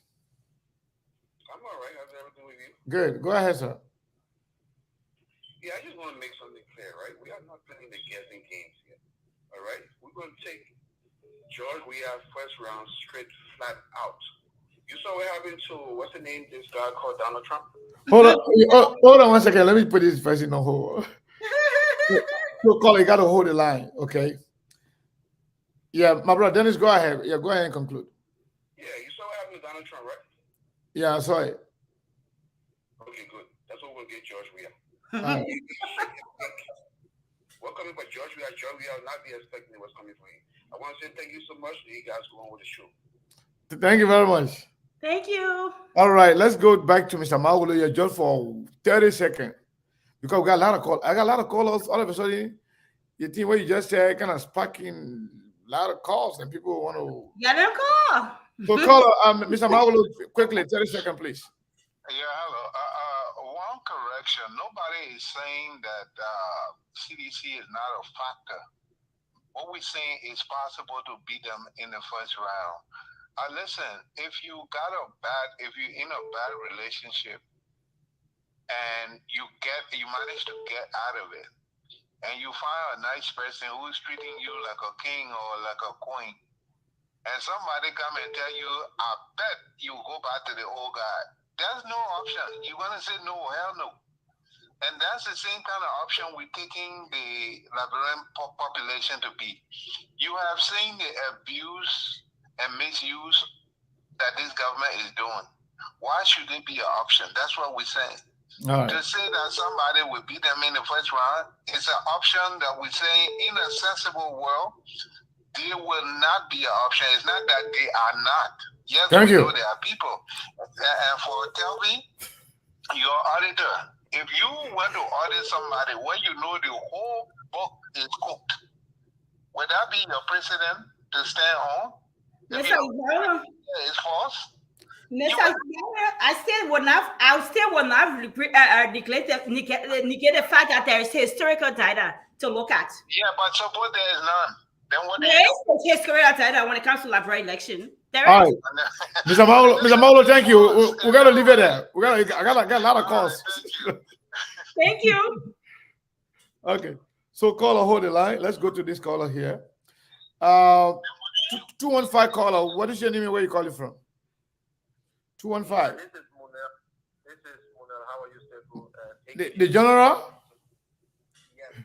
How you doing, sir? I watch the show from start to finish. But what I want to say is that it is the right of every Liberian to support whoever they want to support. But I just want to let people understand the only way George Weah will win election in Liberia unless we don't campaign. If nobody campaign and we sit home, George Weah will win. But let me just give a little bit. When George Weah was George Weah, professional player, the most popular guy, he never crossed 38%.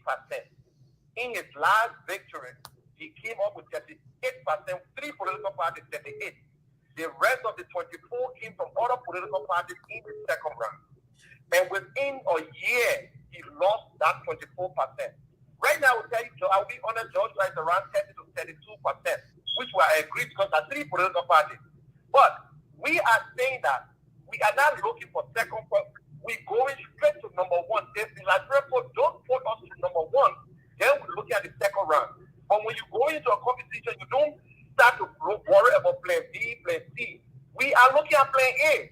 Right now, we are the underdog. Anywhere they can put us, we okay. But we will campaign, and there are a lot of silent voters in Liberia. We will be in Liberia. We're not on those. We will tell. We're not going to attack Georgia personally. What we are saying that we got this agenda: infrastructure, job creation, agriculture, education, and government inclusion. And the other person right now that can unite Liberia, you can tell from his performance and the people that he bring around him, is Alex Cummings. Tomorrow we give George Weah the 6 years again, it will go right back. There is no option under George Weah. The serious roles of whatsoever, George Weah is a serious problem in Liberia. The corruption has overclouded his government, and there is no way he can get out of it. There is no new other option that this guy got. So Liberians go with the shot. Do not overlook Liberians. 2022, 2023 is not 2027. All right. That's all I want to say for this campaign, and I hope everybody can get into this race and support whoever they want to support, and let us move Liberia forward. Thank you. Thank you, my brother. Thank you. I like what Mune said. They will campaign. So another caller. Another caller here, 602 number. Last 4 DJ 8589. What is your name and where you calling from? How you doing, Sekou? This is my kid from Phoenix, Arizona. How you doing, my brother? I'm okay. Yeah, I listened to your show, like your host said. I mean, nobody will sit on the side and overlook the ruling party. All right, and one of the things that Liberians know, is that Mr. Weah is a superstar. The Liberian people know Mr. Weah. They love Mr. Weah. The Weah needs all over. But what the ANC have on our side is this: the only party right now that can run election on basis of change is the ANC. The Unity Party cannot do it. The CDC cannot do it. So the Liberian people will decide if the left is better now, or if they want the left to be changed. If they want to live the same way, they will elect the Unity Party or the CDC. But we are not overlooking the CDC. And for those who keep saying that Cummings name, anywhere they go, they can't hear his name, believe me, not everybody putting the set out there. We got friends, we got family members, and we know that Mr. Cummings came out 5th in the 2017 election. How did he came there? You should look at it. Most people that support Mr. Cummings don't come out because they work with the government. We know them. So, I mean, we're going in the race as an underdog. By the end of the day, we are sure we will be one of the two parties that will remain in the race. Thank you. I get your call. Thank you very much. Give me. Take it.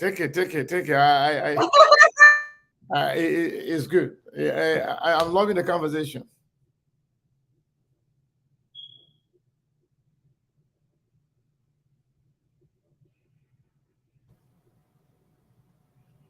Caller, what's your name and where you calling from? Yeah, this is Jay Randy calling from on the other line. Jay Randy calling from the other line? Jay Randy. All right, Jay Randy, go ahead, sir.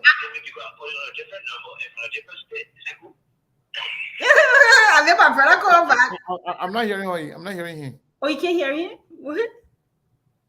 Hello? We can hear you. Go ahead, Jay Randy. We can hear you. Oh, okay. So here what I would like to say here, right? The war is changing, guys. Back in the days, data cannot be equal to today. We understand that Mr. Weah is rejecting to have the population and housing census conducted because you want to cheat. But we'll make sure that everything that is required on our historical data as it relates to election are brought to the public. John Weah, the CDC brand is dead, Sekou, is dead. CDC prior to the recent election had the mighty power, but to see them today dancing behind an independent candidate, look at Lusaka, Zambia. The incumbent was defeated by the opposition. These things are happening. Liberia is a country that set history circle. And I don't want you guys to be trapped in that old data system. The world is changing. The people are suffering. I want us to focus on the possibility of one round for George Weah. And it takes a motivating courage from every Liberian. It is not impossible. George Weah can bleed. CDC can bleed. We will do everything to make you to feel. Are we keeping that dollar? I already said that dollar. Keep it. I have a question for Mr. Randy. Okay, go say goodbye. I got two for my brother too. Jay Randy, can you hear me? I can hear you, but go ahead, please. So let's say we have election today, and you say you can defeat we are first round. Yes. So that means you think we will be second or third? If we defeat we are in the first round, that means that Unity Party will come second, and we will be gone. Okay. Thank you. You know, I that's why I follow Randy, because you know he's on point with his analysis. He said if we, so I like the if we. Two. Right. There is a momentum within the Unity Party camp. There is a momentum within the CDC camp, and within the ANC camp, and there's a momentum within the independent. Where does that put CDC? So a joint. People who benefit from them. So you're saying a collaboration, a full force collaboration can we, like we had with the CBP, right? The CDC momentum is there. The brand is there. The ANC brand is growing. The momentum is growing. Okay, so it's coming as a try and error. So the two in that election with George Weah, we eliminated George Weah. So I'm not saying the pie is not growing. Obviously the data, but obviously yes, they're growing. But what I'm saying is that I'm glad you talk about the historical data. You know, so there's some data exists. So our the people who get talking in the comment section, I'm not worried about the data exists. So, but besides the point though, do you believe, like some of your callers that said that George Weah is a non-factor, or his party is a non-factor, they don't exist, and it's going to be a walk in the park, for lack of better words, when it comes to this election?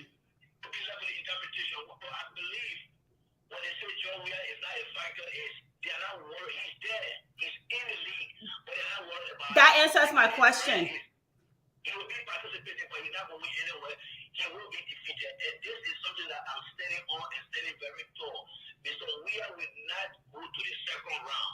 We have to believe what we are saying here, and I believe it. I'm not a winner, I'm not a loser. When I came thank you. I was saying these things. This time around, I'm saying the direct opposite. Mr. Weah will be defeated. And there's nothing that he will do to turn anything around. I know historically they have been faking election in Africa, but this time around there will be more and more transparency. Remember, Facebook is going to find its first election in Liberia, presidential election in Liberia, and that is very widespread around the world. And there's no way Mr. Weah which bring any election. He knows that. Mr. Weah, listen to me. He knows that.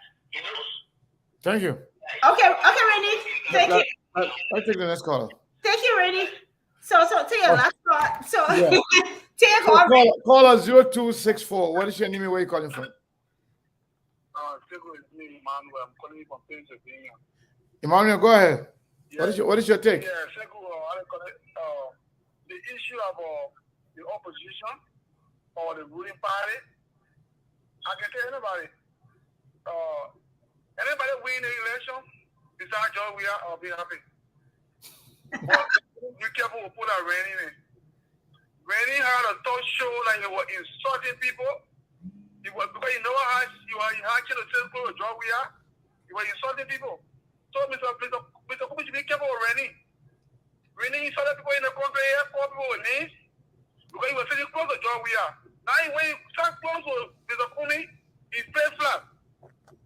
Randy would not give Mr. Cummings one vote. Because he got more, he has created more shit for himself. That's why he closed the whole talk show that you don't hold it no more. No, he still holds it. That's Randy talk show. Okay. He still wants to hear shit. Yeah, we're hearing you. Go ahead. Conclude. Yes. So when people changing, coming to play party, coming to different party, people should scrutinize it. There are people who going for gravy. They didn't go in there. Okay, I want you to forget Randy for a second and give your opinion on the talk on the discussion. The discussion will not buy. Okay. Mr. Cummings gave a lot of alternatives to George Weah. We all sitting with looking at George Weah. We all see what happening. No problem. That politicians want to involve into businesses that grew up. We know what happening with our businesses right now. No problem. Thank you. We don't even go to the fee. We can't even go around the fee. My brother, thank you very much. We don't even take it by the key no more. So All right. what's going on there? I didn't want to lose the caller, but I already lost the caller. Thank you, brother. They'll call back. Okay. If I All say right, caller, you hold the line. Let's go to this other caller. okay. Caller, I think this is like overseas. Caller, what is your name and where you calling from? Last 4 digits 177.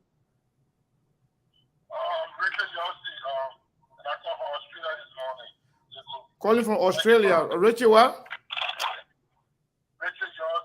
Okay, Richie, go ahead. What is your take?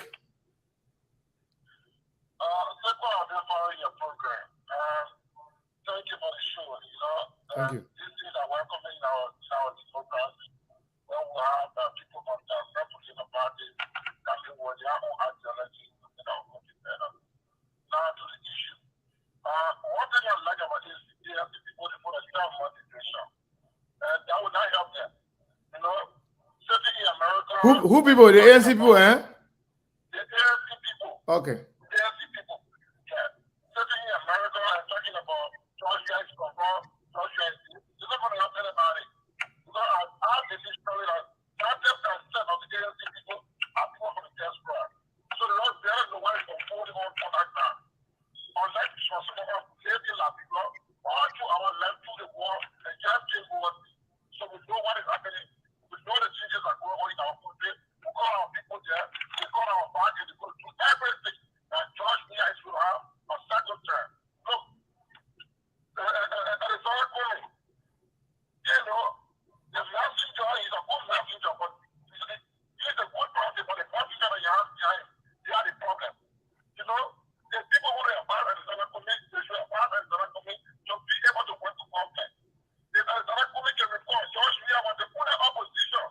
They still remain the full opposition. Now, what we are voting establishment for 12 years, without criticizing the government, without coming overseas to the government, for people to put pressure on the country. Of what you want to see, of what you want to take the people from poverty. You cannot be the same party asking for the national committee to search our country. You say for the central and club, they're going to be I don't know if you have any proof that Cummings asked to Central Liberia. I mean, I think whatever sanction that we heard about, those sanctions were individual sanctions on individuals that are corrupt in the country. It was not a country. So that is the message people putting out there.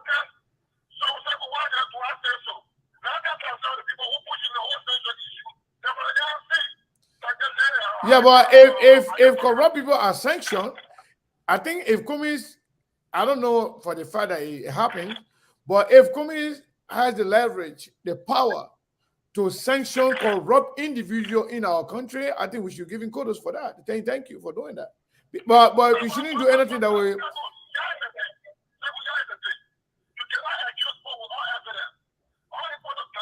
Yeah, but let's take the fact that any sanction that he might have advocated for, it should be on individuals who are corrupt. But to make it look like they may asking for sanction on the country, that is not, that doesn't represent the truth.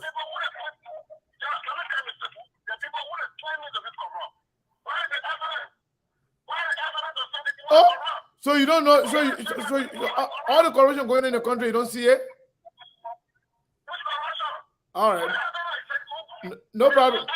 No problem, my brother. You're entitled to your opinion. So go ahead and conclude. I understand. Go ahead and conclude if you can. Okay, I want you to conclude if you can, please. Mm-hmm.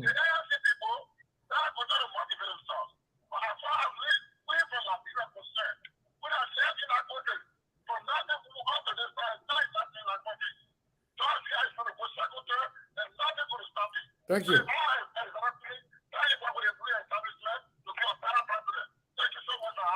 Thank you, my brother. Thank you for calling from all the way Australia. Thank you. We appreciate it. I see why the connection was bad. Yeah. So, caller, what is your name and where you calling from? 215. I think that will be the last caller now. I'm tired now. I'll tell you, I need to go. I got another appointment. Huh? Munyo again?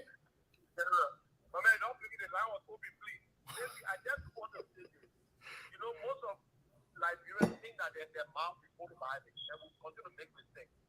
People tell us, you're in the diaspora, for me, I'm voting in Liberia no matter what. I voted 27, I voted 2018, and I will vote again.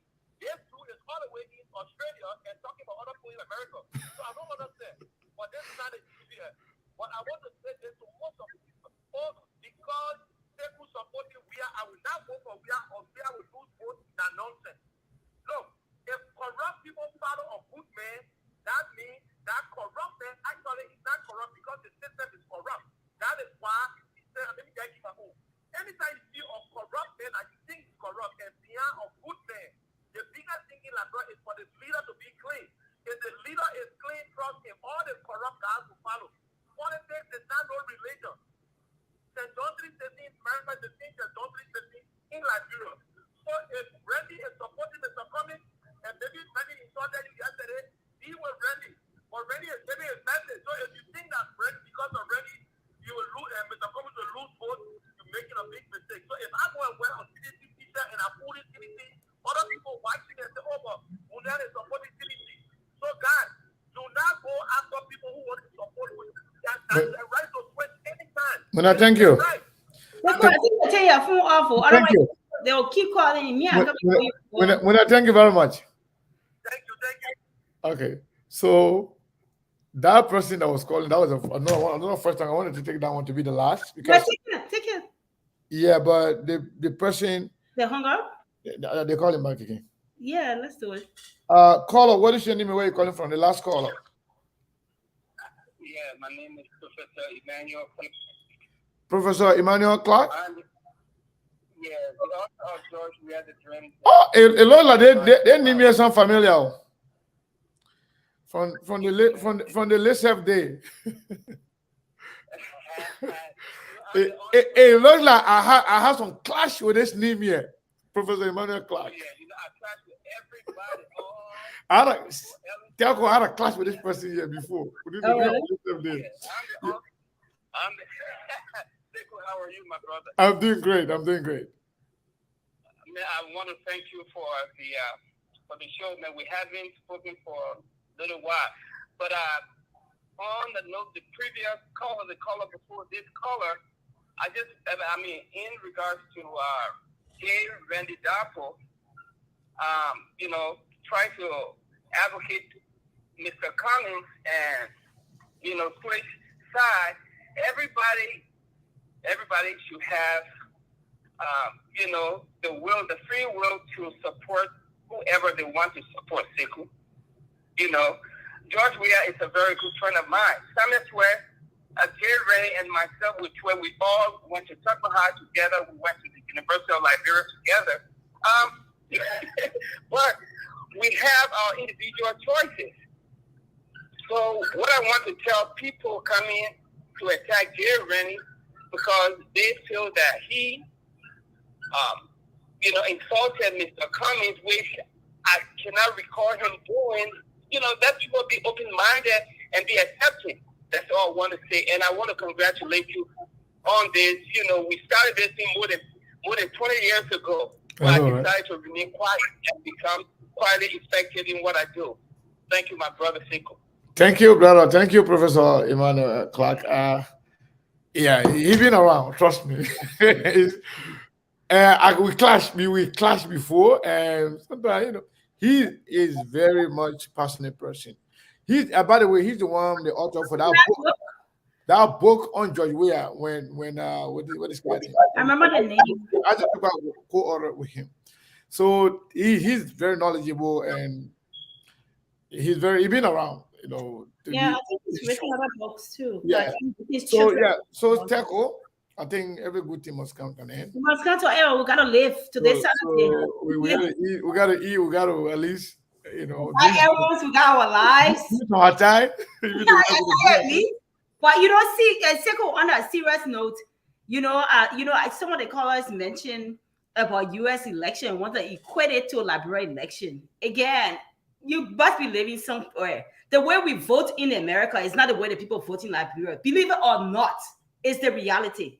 The factors that we consider when voting, the people in Liberia don't do that. Whether you want to hear or not, it's the raw truth you must hear. And I would say, as it is, my opinion, I tell you, you're entitled to your own. I tell you, so you don't cost me today, I beg you. You cost me, say your one, your cost. I used to it. When I saw the contract with Teku to see I would come on the platform, that's the right that I wave. So, yeah. What I would and Teku, to agree with you on something that we talked about earlier. Mm-hmm.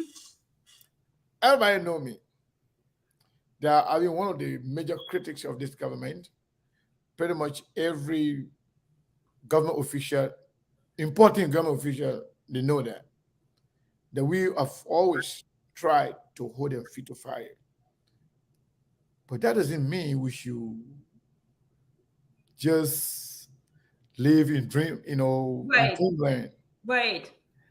In as much as I believe this government is now up to the task that they have squandered a lot of opportunity like the past government, that the president have shown some higher level of inaptitude. That's a fact. But nevertheless, do not deceive yourself that George Weah should not be in conversation. Mm-hmm. If you do that, that argument in itself is self-defeat. It's self-defeating. You're defeating yourself from the get-go. Because you know what? You'll be surprised. You'll be setting yourself for a big surprise. George Weah is the president of the Republic of Liberia. George Weah was elected. George Weah stayed the president of Liberia. George Weah still controls the country's money. Oh, exactly. Still have some partisan who have party discipline, who feel that CDC, that sense of belonging, that's their way of life. So they too, they are Liberian. So you cannot count them out. You just rule it out that they don't exist. You cannot count them out. They're there, and there are many, and I've said this before. This is stupid people can be powerful when they get number.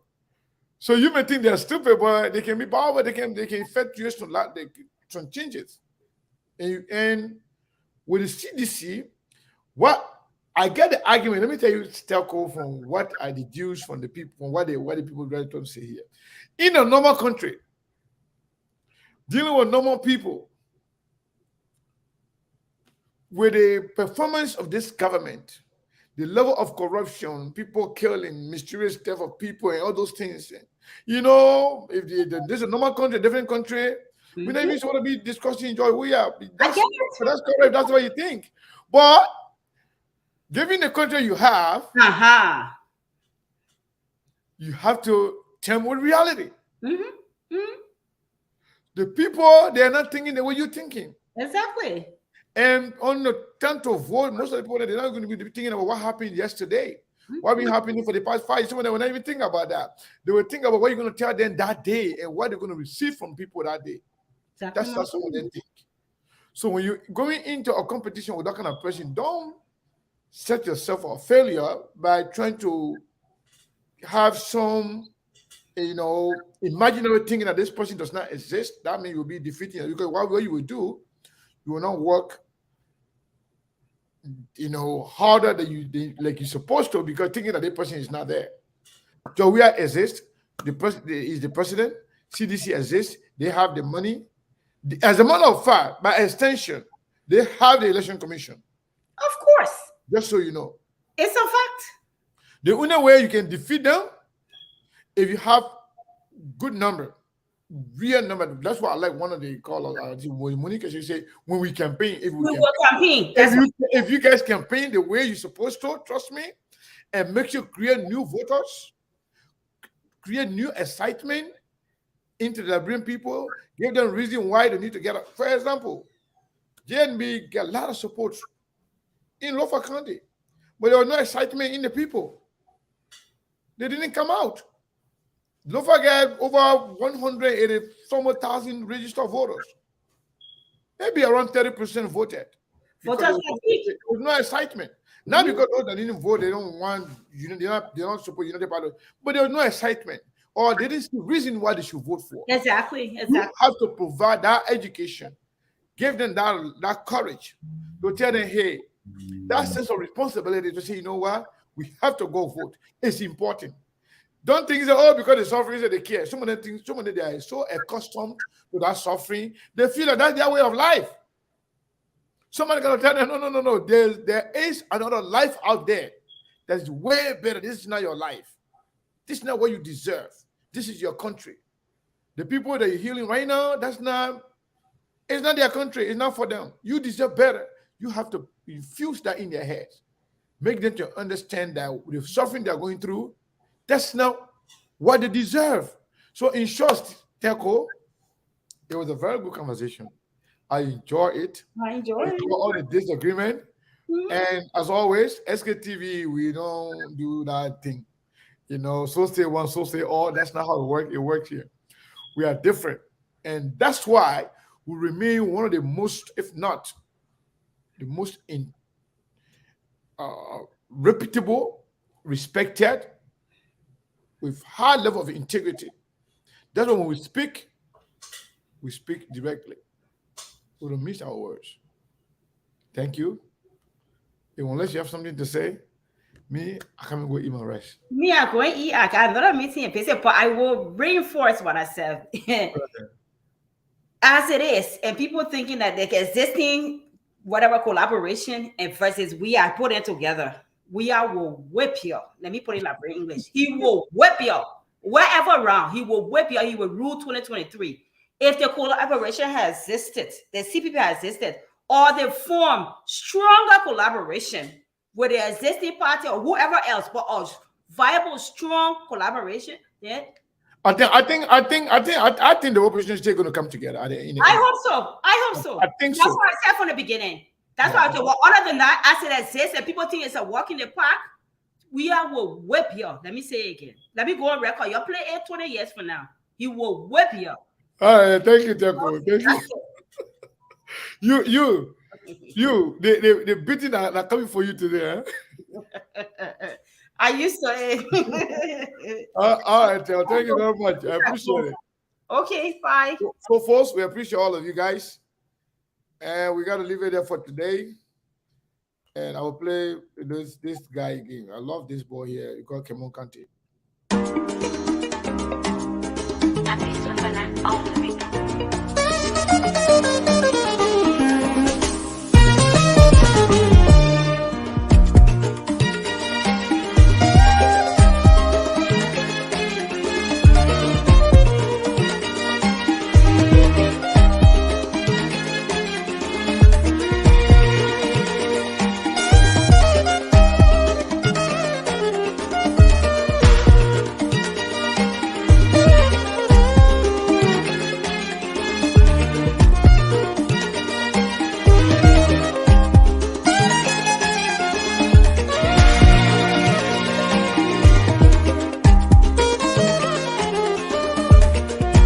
Nuti ke baba koraya ay gamina la de maya de labi Nuti ke baba koraya ba ay gamina la de maya de labi Kwani saya gamita la na te diara nubi hallelujah gigi ledi Saya gamita la na te diara nubi hallelujah gigi ledi Dunia ni aligia mate atunya loro awakabade ya buyasina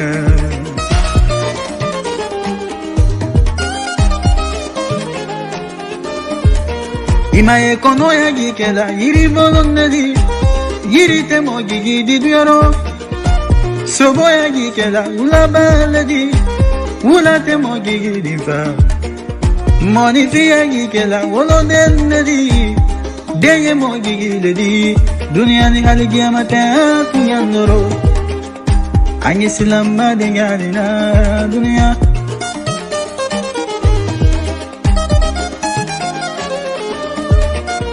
Timiri Isorot mama, inani fale yima bubula. Timiri moya mama, irakili lagi mademe naye. Timiri koroya mama, ibade bandu madula fikanangina. Ikanangina ila bango, koni jomi la balo, banayale mama demena.